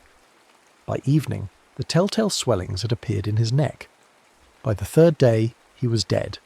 His wife, Maria, who had nursed him faithfully, followed him within the week. Their children lasted only days longer. The pattern repeated throughout the city. Families wiped out in succession, entire neighbourhoods falling silent as the plague consumed them house by house. The physicians of Messina, trained in the classical texts and confident in their bloodletting and herbal remedies, found themselves helpless against an enemy that seemed to mock their learning. Dr. Salvatore Medici, the city's most respected physician, stood in his study surrounded by his medical texts, sweating despite the cool November air. He had tried everything: bloodletting to balance the humours, aromatic herbs to purify the air, prayers and incantations learned from both Christian and Islamic sources. Nothing worked. If anything, his patients seemed to die faster under his care than those left to their fate. Perhaps, he whispered to his assistant, a young man named Paolo who had somehow remained healthy despite their constant exposure to the sick. Perhaps our learning is insufficient. Perhaps God has sent something beyond the reach of earthly medicine. Paolo, barely 20 and educated enough to read Latin but young enough to question authority, shook his head. Master, what if it's not divine at all? What if it's simply something we don't understand yet? Something natural? The suggestion was borderline heretical, but Dr. Medici found himself considering it. In his 40 years of practice, he had never seen a disease that moved so quickly, killed so efficiently, and seemed so utterly indifferent to the social order. Rich and poor, noble and peasant, priest and sinner, all fell before it with equal ease. As winter settled over Sicily, nearly half of Messina's population was dead. The survivors faced a choice that would echo across Europe: flee and risk spreading the plague further, or remain and wait for death to find them. Most chose to flee. Ships left Messina harbour daily, carrying refugees to Naples, Rome, Genoa and Marseille. Each vessel was a floating bomb, carrying not just desperate people but the rats and fleas that had made the plague possible. By Christmas of 1347, the Black Death, though it wouldn't acquire that name for centuries, had established beachheads in a dozen major ports across the Mediterranean. In Avignon, where the Pope held court in magnificent exile from Rome, the winter of 1347 passed in relative peace. The papal palace buzzed with the usual intrigues and ceremonies, while the city below thrived on the wealth that followed the church's presence. Lady Catherine de Montmorency wrote regularly to her sister in Paris, her letters filled with gossip about court fashion and ecclesiastical politics. But by spring, her letters took on a different tone entirely. Dearest Marie, she wrote in March of 1348, her usually elegant script hurried and irregular. I hardly know how to convey what has befallen our fair city. It began in the poor quarters, as such things do, but it has not remained there. Yesterday Father Bernard collapsed during Mass, blood flowing from his mouth as he tried to consecrate the host. Today, 3 more priests are dead, and the cathedral refuses new bodies for burial. There is simply no more room. She set down her quill and walked to the window of her townhouse, gazing out at streets that had grown eerily quiet. Where once merchants hawked their wares and children played, now only the occasional cart passed by, usually loaded with corpses wrapped in whatever cloth could be found. The bells that once marked the hours with calls to prayer now tolled constantly for the dead, their bronze voices creating a symphony of mourning that never ceased. The physicians, she continued, returning to her letter, have taken to wearing the most grotesque costumes, leather robes and masks with great beaks stuffed with herbs and spices. They look like monsters from a fever dream, and perhaps that is what they have become. Dr. Beaumont, who attended Papa before his death, told me privately that he has never seen anything like this plague. It mocks every treatment, ignores every remedy. It is as if death himself walks among us, choosing victims by whim alone. What Lady Catherine couldn't see from her window was the full scope of the catastrophe unfolding across France. In Paris, the university medical faculty had declared the plague the result of a conjunction of Mars, Jupiter and Saturn in the sign of Aquarius, an explanation that provided no comfort to the families watching their loved ones die in agony. The city's graveyards had overflowed by April, forcing authorities to dig enormous pits outside the walls where bodies were layered like cordwood. Pierre de Chauliac, a young medical student at the University of Paris, had abandoned his studies to work directly with plague victims. What he saw challenged everything he had been taught about medicine and the human body. The disease seemed to have 2 distinct forms, one that attacked the lymph nodes, causing the characteristic swellings, and another that went straight to the lungs, killing so quickly that victims sometimes died while still walking. Master Guillaume, he said to his former professor, finding the old man in his study surrounded by ancient texts, the Galenic system provides no explanation for what we're seeing. The 4 humours, the theory of contagion by miasma, none of it applies here. Master Guillaume looked up from his manuscript of Avicenna, his face haggard. At 60, he had spent his life believing that all knowledge worth having was contained in the classical texts. Now that certainty was crumbling. Then what would you propose, student? That we abandon 15 centuries of medical wisdom. Perhaps, Pierre said quietly, wisdom begins with admitting ignorance. In the poor quarters of Paris, where the plague struck hardest, Jean-Baptiste the gravedigger had long since stopped counting the dead.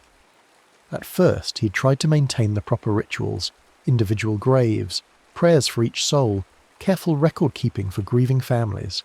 But by May, the corpses were arriving faster than he and his assistants could dig holes. "They die too fast to bless," he told his wife, Marie, as he stumbled home after another 18-hour day in the expanded cemetery outside the city walls. His clothes reeked of lime and decay, his hands were permanently stained black from handling corpses, and his eyes held the haunted look of a man who had seen the end of the world. "How many today?" Marie asked, though she wasn't sure she wanted to know. "I stopped counting at 200. The pits we dug last week are already full. Father Michel says we may have to start using the old quarries outside the walls." He slumped into his chair, exhausting radiating from every line of his body. "The worst part isn't the numbers, Marie. It's how quickly people forget the dead. A week ago, these were merchants and craftsmen, mothers and children. Now they're just cargo." The plague's impact extended far beyond the raw numbers of the dead. In Strasbourg, the Jewish quarter burned while families like the Rosenbergs fled for their lives, accused by desperate Christians of poisoning wells and spreading plague through sorcery. Abraham Rosenberg gathered his family in their house as the mob assembled outside, knowing that centuries of coexistence were ending in a single night of terror. "Papa," his daughter Rebecca whispered, clutching her mother's hand, "why do they blame us? We're dying too." Abraham had no answer that would satisfy a 12-year-old. How could he explain that people in pain needed someone to blame, that fear made neighbours into enemies, that the same plague consuming Christian and Jew alike had somehow become a Jewish conspiracy in the minds of the terrified? The accusation was absurd. Jews were dying at the same rate as everyone else, but logic had no place in a world gone mad. The family escaped Strasbourg that night, joining the stream of Jewish refugees fleeing across Central Europe. Behind them, their synagogue burned, along with centuries of scholarship and community. The plague was killing more than bodies. It was murdering the very fabric of medieval society. By summer, the pattern was established across Europe. The plague moved along trade routes and rivers, striking cities first, then radiating outward to the countryside. It showed no respect for social hierarchy. Kings and peasants died with equal ease. In Florence, Boccaccio would later write that parents abandoned dying children, and children fled from dying parents, as natural affection dissolved in the face of absolute terror. The Church, which had provided stability and meaning for 1,000 years, found its authority crumbling. Priests died so quickly that there weren't enough survivors to perform last rites. Monasteries that had preserved learning since the fall of Rome fell silent as their brothers perished. Pope Clement VI, desperately trying to maintain some semblance of divine order, finally consecrated the Rhone River itself, allowing bodies to be thrown into its waters when the graveyards overflowed. The economic system that had sustained medieval Europe began to collapse. With a third of the population dead or dying, there weren't enough workers to bring in harvests, enough craftsmen to maintain trades, enough merchants to sustain commerce.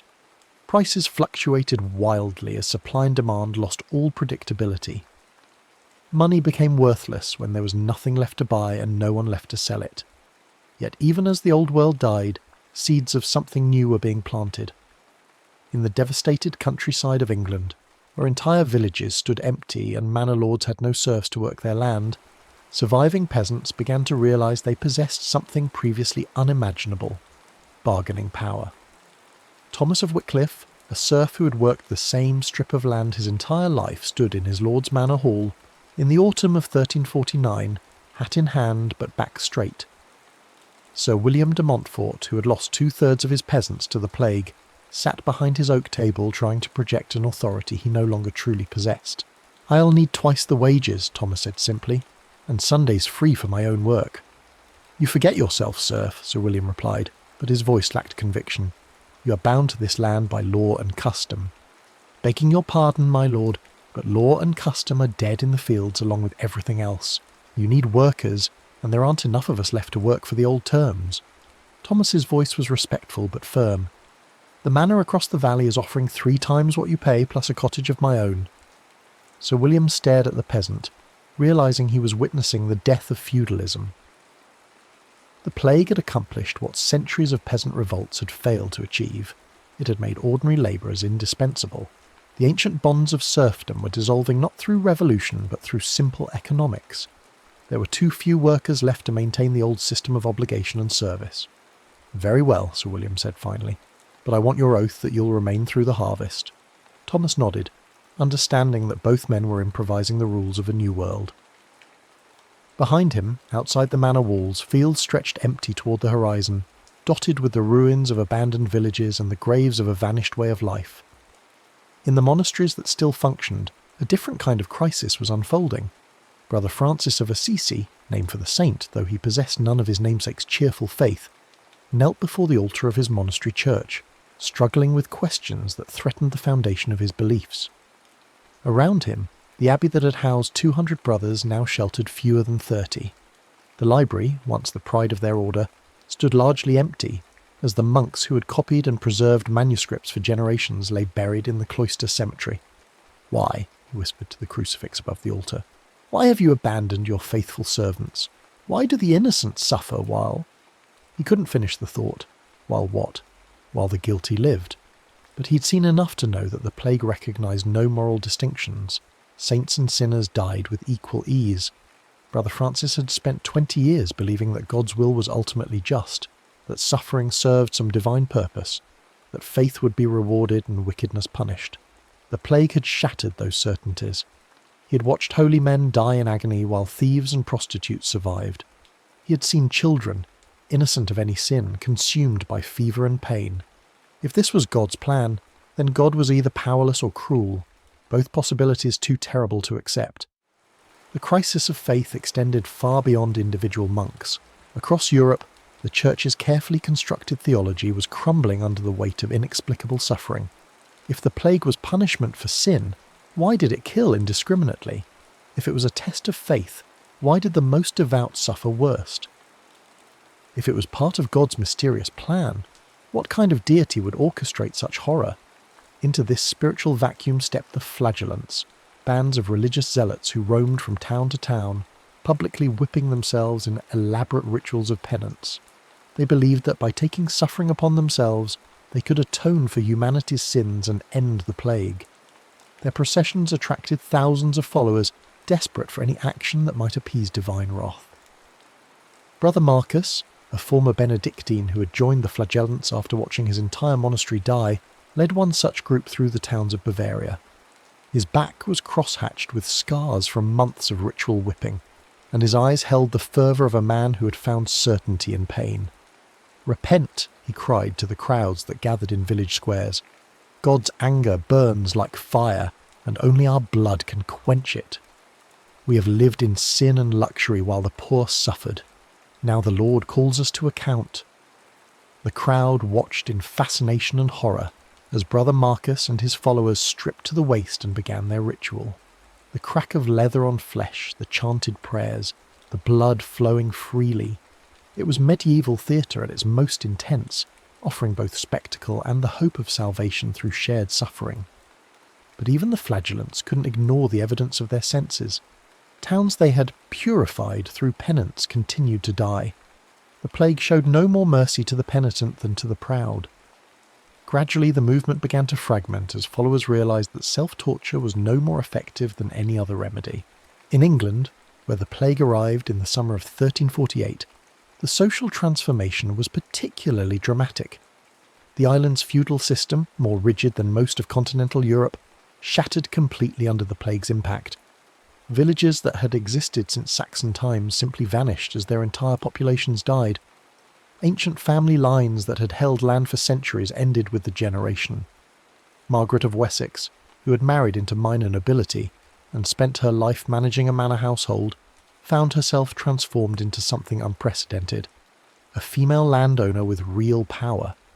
Her husband and both his brothers had died within a week of each other, leaving her as heir to estates that encompassed 3 villages and hundreds of acres of farmland. "The law says I cannot inherit," she told the royal magistrate who had come to settle the estate. "But the law also assumes there are male heirs to inherit. What happens when they're all dead?" The magistrate, a learned man who had spent his career interpreting precedent and statute, found himself in uncharted territory. The plague had created legal situations that no lawmaker had anticipated. Women inheriting land, serfs demanding wages, contracts becoming void because entire families had died. The very foundations of medieval law were proving inadequate to the new reality. "Perhaps," the magistrate said slowly, "we must interpret the law in light of current necessities. If you are willing to fulfill the feudal obligations, to provide knights for the king's service, to maintain order on your lands, then perhaps inheritance is possible." Margaret smiled grimly.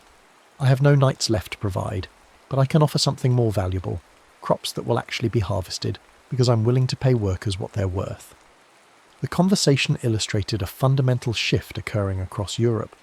The plague hadn't just killed people, it had killed the assumptions that governed medieval life. Social mobility, previously limited to the most exceptional circumstances, suddenly became commonplace as traditional hierarchies collapsed, and survivors found themselves filling roles they had never been intended to occupy. By 1350, the plague's primary assault was ending, but its aftermath was only beginning. London, which had lost perhaps 40% of its population, had become a city of children and old people. The middle generation, those who had been in their prime when the plague struck, were largely gone.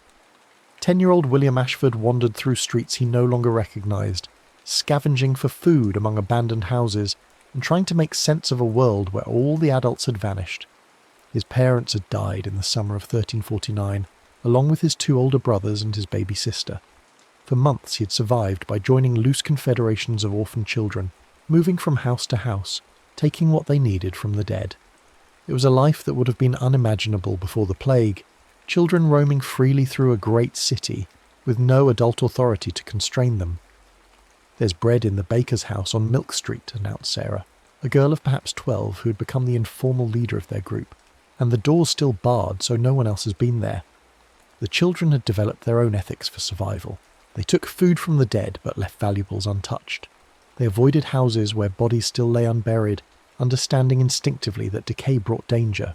They shared everything equally and looked out for the youngest and weakest, creating a primitive but effective social order in the ruins of the old. William had learned to read by studying the books left behind in prosperous houses, though many of the concepts they contained, feudal obligation, religious doctrine, commercial law, belonged to a world that no longer existed. He was growing up to be something new, a child of the plague, raised without traditional authority, educated by necessity rather than design, forced to create meaning in a landscape of loss. The economic disruption caused by population collapse created opportunities as much as hardships. In the merchant quarters of Venice, Florence, and Genoa, surviving traders and craftsmen found themselves facing unprecedented demand for their services. The old guild system, which had carefully controlled production and maintained stable prices, simply couldn't function when half the guild members were dead. Antonio Vespucci, a wool merchant in Florence, sat in his office reviewing accounts that told the story of a world transformed. Before the plague, his family's business had been prosperous but predictable. Steady demand, stable prices, established relationships with suppliers and customers that stretched back generations. Now, the surviving textile workers could demand wages that would have been unthinkable just years before, while the reduced population meant that luxury goods were simultaneously scarce and less needed.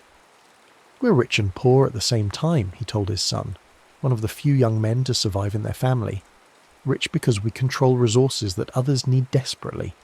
Poor because the world we knew how to navigate no longer exists." The plague had accelerated economic changes that might otherwise have taken centuries to develop. The careful balance between land, labour and capital that had sustained medieval prosperity was destroyed overnight. In its place, a new economy was emerging, one based more on individual initiative and less on traditional obligation, more on cash payment and less on feudal service, more on innovation and less on inherited privilege. Banking families like the Medici and Florence found themselves ideally positioned to profit from the chaos. With traditional economic relationships disrupted and new ones forming rapidly, there was enormous demand for financial services. The plague had killed many creditors and debtors alike, creating both opportunities for debt forgiveness and demand for new lending. It had concentrated wealth in the hands of survivors while creating new markets for goods and services. Yet the economic transformation came at a terrible human cost.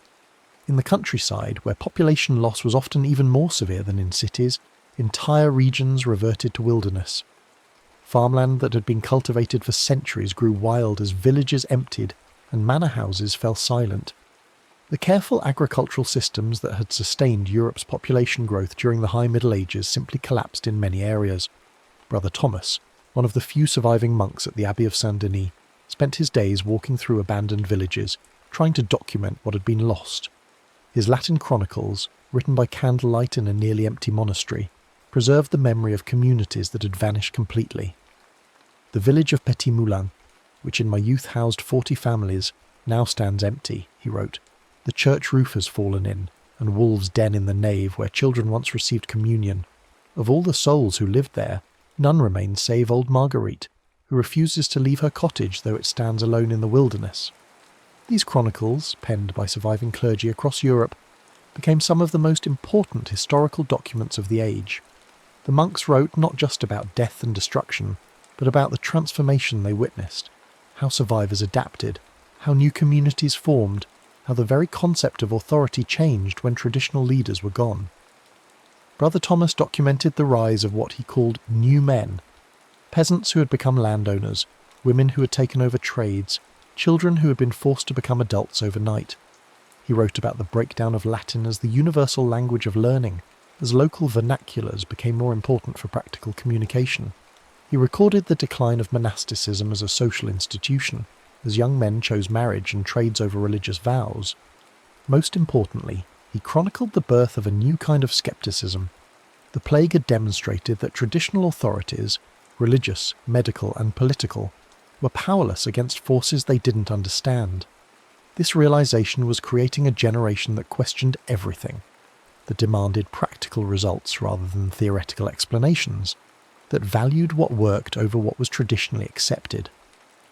The young men who survived, Brother Thomas wrote, no longer accept that suffering is God's will, or that knowledge comes only from ancient books. They ask why about everything, and when we cannot answer, they seek their own explanations. I fear we are witnessing the end of faith itself, though perhaps what dies is not faith, but only faith in earthly authority. The cultural impact of the plague was perhaps as profound as its demographic and economic effects. In the visual arts, the cheerful religious themes of the High Middle Ages gave way to an obsession with mortality. Artists began painting danse macabre scenes showing death-leading representatives of every social class, pope and peasant, king and beggar, in an eternal dance. The message was clear: death was the great equalizer, and earthly distinctions meant nothing in the face of the grave. Master Giovanni, a painter in Siena, stood before his latest commission, a fresco for the cathedral showing the Last Judgment. But where earlier artists had emphasized salvation and divine mercy, his work focused on the physical reality of death and decay.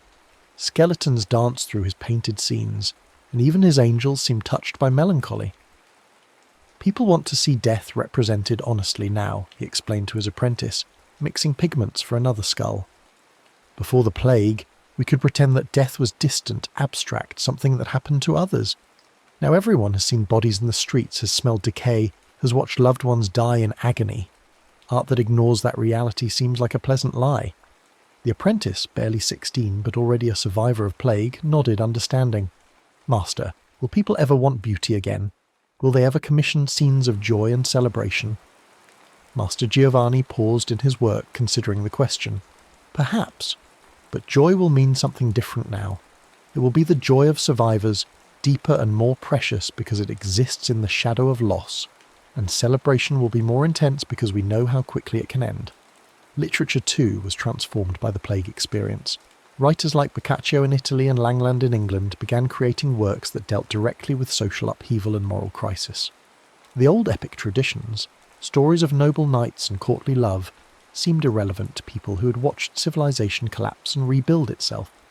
New literary forms emerged, dark comedies that mocked pretension, religious allegories that emphasized human frailty, secular stories that found meaning in earthly rather than heavenly concerns. By 1351, as the plague's initial assault finally ended, Europe faced the challenge of reconstruction. But this was not simply a matter of rebuilding what had been destroyed. Too much had changed for that to be possible. Instead, Survivors had to create new institutions, new relationships, new ways of understanding their world.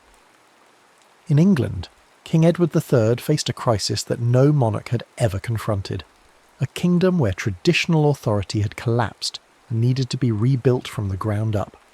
The feudal system that had provided military service and tax revenue was in ruins. Many of his nobles were dead, and those who survived often lacked the resources to fulfill their traditional obligations. The peasants who had once provided labour service were demanding cash wages and threatening to leave for better opportunities elsewhere. "Your Majesty," advised William de Cherschel, one of the king's surviving justices, "we must act quickly to restore order. If we allow these new customs to become established, the very foundation of royal authority will be undermined." The result was legislation like the Statute of Labourers, which attempted to freeze wages at pre-plague levels and prevent peasants from seeking better conditions elsewhere. But such laws were largely unenforceable. There simply weren't enough officials left to monitor compliance, and the economic reality was that landowners who needed workers had to pay market rates or see their fields go unharvested. Edward himself recognised that he was presiding over the end of one kind of monarchy and the birth of another. The old system of personal loyalty and feudal obligation was being replaced by something more bureaucratic and commercial. Kings would increasingly need to rule through paid officials rather than feudal vassals, would need to raise money through taxation rather than traditional service, would need to justify their authority through effectiveness rather than tradition alone. In the schools and universities that survived, educators faced the challenge of training a new generation for a world unlike any that had existed before. Master Robert de Stretton, who taught at Oxford, found himself revising curricula that had remained unchanged for centuries. "We can no longer assume that students will enter a world of stable hierarchies and unchanging customs," he told his fellow masters. "They need practical skills, accounting, law, medicine that actually works rather than medicine that sounds scholarly. They need to think critically about authority rather than simply accepting it." The plague had created an educational crisis, but also an educational opportunity. With so many positions left vacant by death, there was unprecedented demand for educated people who could read, write, calculate, and organise. Social mobility through education, previously limited to the most exceptional cases, suddenly became common as bright young people from humble backgrounds found themselves elevated to positions of responsibility. The church too had to reinvent itself. The easy certainties of medieval theology had been shattered by the plague experience. Priests who survived often found themselves ministering to congregations that had lost faith in traditional explanations of divine justice.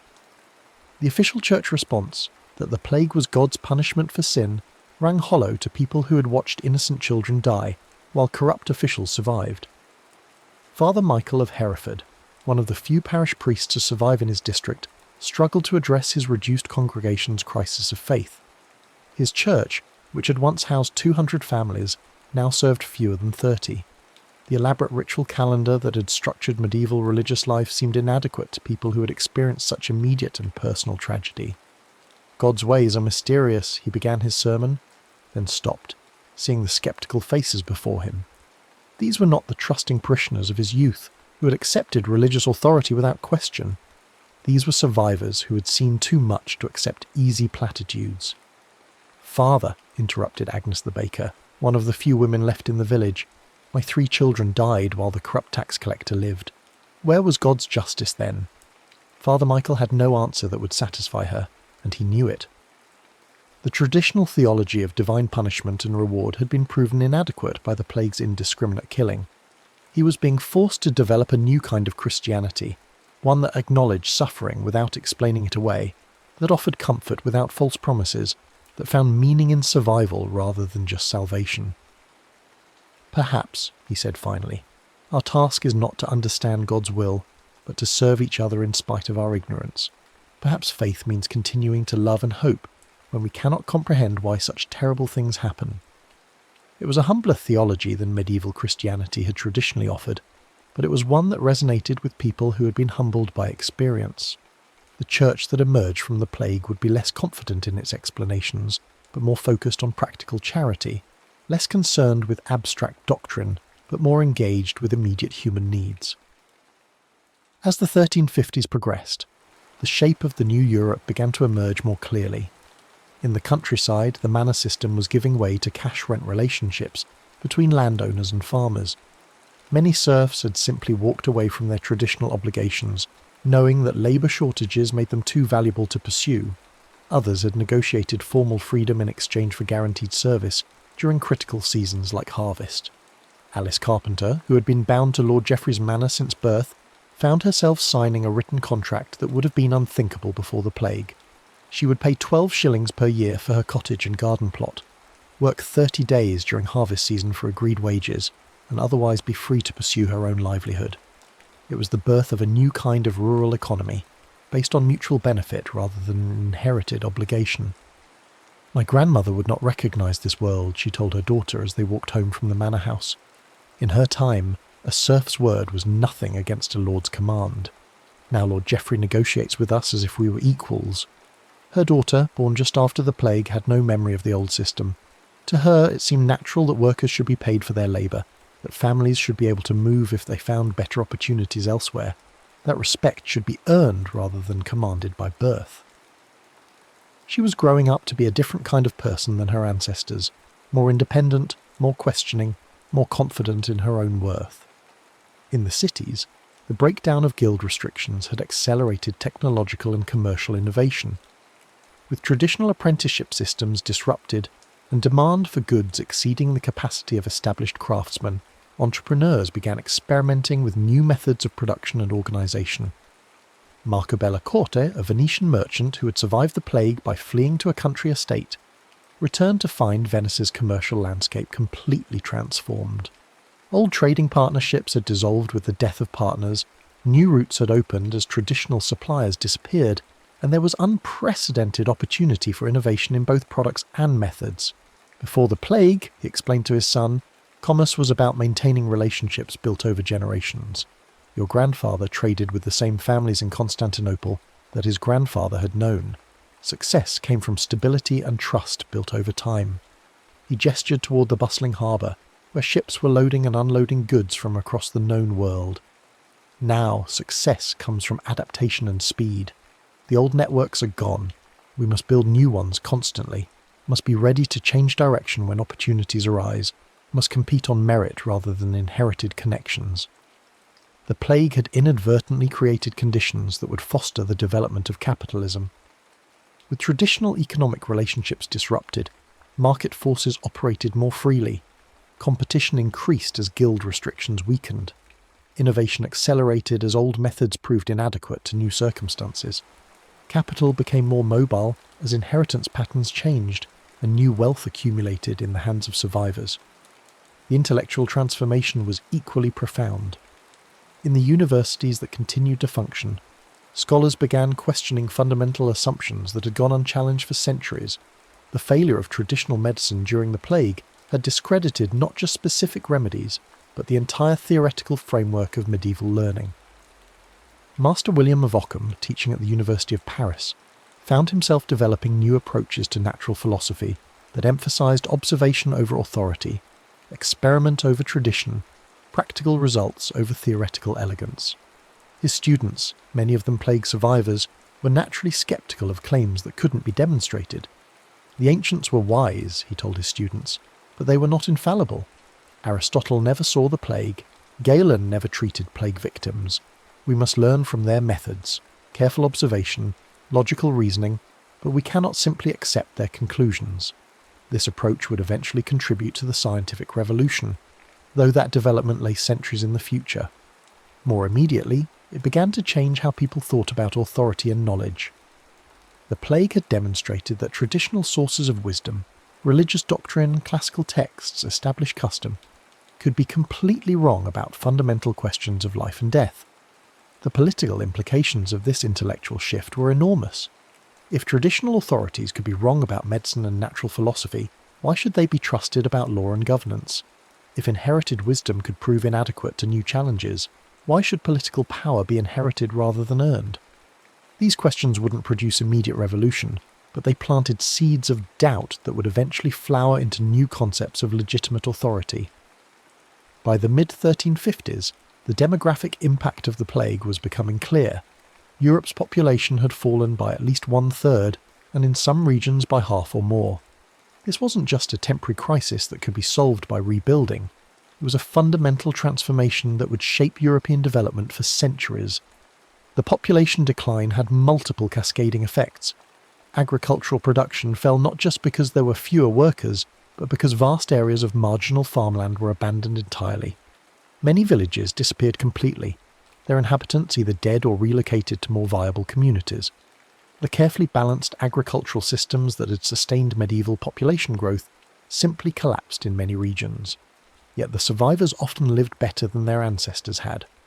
With more land available per person and higher wages due to labour shortages, many peasant families achieved standards of living that would have been impossible before the plague. They ate meat more regularly, lived in larger houses, owned more possessions, and had greater personal freedom than previous generations had ever known. Brother Francis, still struggling with questions of faith in his depleted monastery, observed this paradox with troubled fascination. "The world has become emptier, but also richer," he wrote in his journal. "Those who remain have inherited the wealth of the dead, yet they seem haunted by their good fortune. They live better than kings once did, but they know that their prosperity is built on graves." The psychological impact of survival in such circumstances was profound and lasting. Plague survivors lived with a constant awareness of mortality that shaped every aspect of their experience. They celebrated more intensely because they knew how quickly joy could end. They loved more desperately because they had learned how easily the beloved could be lost. They planned more carefully because they understood how quickly circumstances could change. This survivor mentality began to influence European culture in ways that would persist for generations.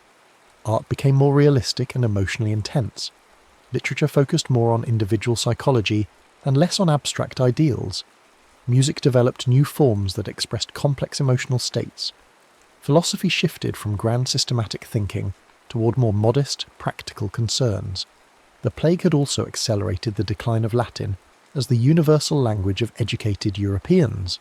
With so many clerics dead and fewer people receiving formal education, vernacular languages became more important for practical communication. This linguistic shift contributed to the development of national literatures and the gradual weakening of the international church's cultural dominance. In England, Geoffrey Chaucer was beginning to write poetry in English that rivaled anything previously composed in Latin or French. His Canterbury Tales, conceived partly as entertainment for plague survivors, celebrated the full range of human experience, sacred and secular, noble and common, tragic and comic. It was literature for a world where all social distinctions had been revealed as temporary, and where every individual story had gained new significance. The plague's impact on women deserves special attention, as it created unprecedented opportunities for female authority and independence. With so many men dead, women found themselves inheriting property, running businesses, and making decisions that had previously been reserved for males. These changes wouldn't immediately transform gender relations, but they established precedents that would prove important in later centuries. Margaret Kemp, a merchant's wife in King's Lynn, discovered after her husband's death that she had a talent for international trade. Before the plague, such activity would have been impossible for a woman of her background. But with traditional commercial networks disrupted and desperate need for entrepreneurial skill, she was able to build a trading business that stretched from England to the Baltic. "I never intended to become a merchant," she later wrote, "but necessity makes revolutionaries of us all. When the choice is between starving properly as a dependent widow or prospering improperly as an independent trader, the decision becomes clear." Her success was replicated by women across Europe who found themselves thrust into roles of responsibility by circumstance. Some managed estates, others continued their husbands' crafts, still others developed entirely new enterprises. While legal restrictions on female property ownership remained, practical necessity often overrode theoretical limitations. The plague had also transformed European relationships with the rest of the world. The demographic catastrophe had reduced Europe's ability to sustain the Crusades, contributing to the final loss of Christian territories in the Holy Land. But it had also reduced competition for trade routes and resources, potentially opening new opportunities for exploration and expansion. In the long term, the population decline would make Europeans more innovative and efficient, as smaller numbers of people had to accomplish what larger populations had previously done. This pressure for efficiency would eventually contribute to technological advances in agriculture, manufacturing and transportation that would give Europe advantages in global competition. By 1360, a full decade after the plague's initial assault, the outlines of the new Europe were becoming clear. It was a smaller, emptier continent, but also a more dynamic one. Traditional hierarchies had been shattered and rebuilt on more fluid foundations. Authority had to be earned rather than inherited. Innovation was valued over tradition. Individual initiative mattered more than collective conformity. The changes weren't uniformly positive. The breakdown of traditional community structures had left many people isolated and rootless. The questioning of authority had produced not just beneficial skepticism, but also cynicism that made cooperation more difficult. The emphasis on individual success had weakened bonds of mutual obligation that had provided security for the vulnerable. Yet for all its costs, the transformation had liberated human potential in unprecedented ways. The plague had accidentally created conditions that would eventually produce the Renaissance, the Reformation, the scientific revolution, and the emergence of modern democratic and capitalist institutions. It had forced Europeans to question everything, to innovate constantly, to adapt continuously to changing circumstances. Master Johannes, an elderly scholar who had survived both the plague and the intellectual upheaval that followed, reflected on the transformation as he prepared his final lectures. His university had been decimated. Of 40 masters who had taught there before the plague, only 7 remained. Yet the surviving institution was more vital and innovative than its predecessor had ever been. "We have lost much," he told his students, most of them young people who had grown up in the plague's aftermath. "Libraries burned, traditions broken, accumulated wisdom scattered to the winds. Yet perhaps something precious has been born from this destruction. You think for yourselves in ways that my generation never did. You question what we accepted without examination. You seek practical truth rather than comfortable theory." He paused, looking out at faces that bore the particular intensity of survival. "The world your children inherit will be stranger and more challenging than anything we can imagine. But you are better prepared for strangeness than any generation before you. You have learned that everything can change, that nothing is permanent, that adaptation is the price of survival. The plague had taught Europe's survivors to live with uncertainty, to find opportunity in crisis, to create new solutions when old ones failed. These lessons would serve them well in the centuries to come, as Europeans encountered new worlds, developed new technologies, and faced new challenges that would have overwhelmed more rigid societies. As the 1360s began, the transformation was largely complete. Medieval Europe, the world of fixed hierarchies, unchanging customs, and unquestioned authorities, was gone forever.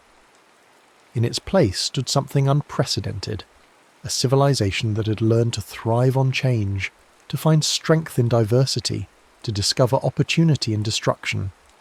The Black Death had killed 1/3 of Europe's population, but it had also killed the medieval world's limitations. From the ashes of that catastrophe, the modern world was beginning to emerge. The survivors who walked through the emptied landscapes of the 1360s were no longer medieval people. They were something new, carrying within themselves the seeds of transformations that would eventually reshape not just Europe but the entire world. The plague's legacy would prove more enduring than its mortality. Long after the last victim had been buried and the last empty village had been reclaimed by forest, the changes it had wrought in human consciousness would continue to drive European development. The survivors had learned that the impossible could happen, that the unthinkable could become routine, that the world could be remade in a single generation. They passed this knowledge to their children, who grew up expecting change rather than stability, innovation rather than tradition, opportunity rather than obligation. And so the Black Death, which had seemed like the end of the world, became instead the beginning of a new one, more uncertain perhaps, but also more full of possibility than any that had come before.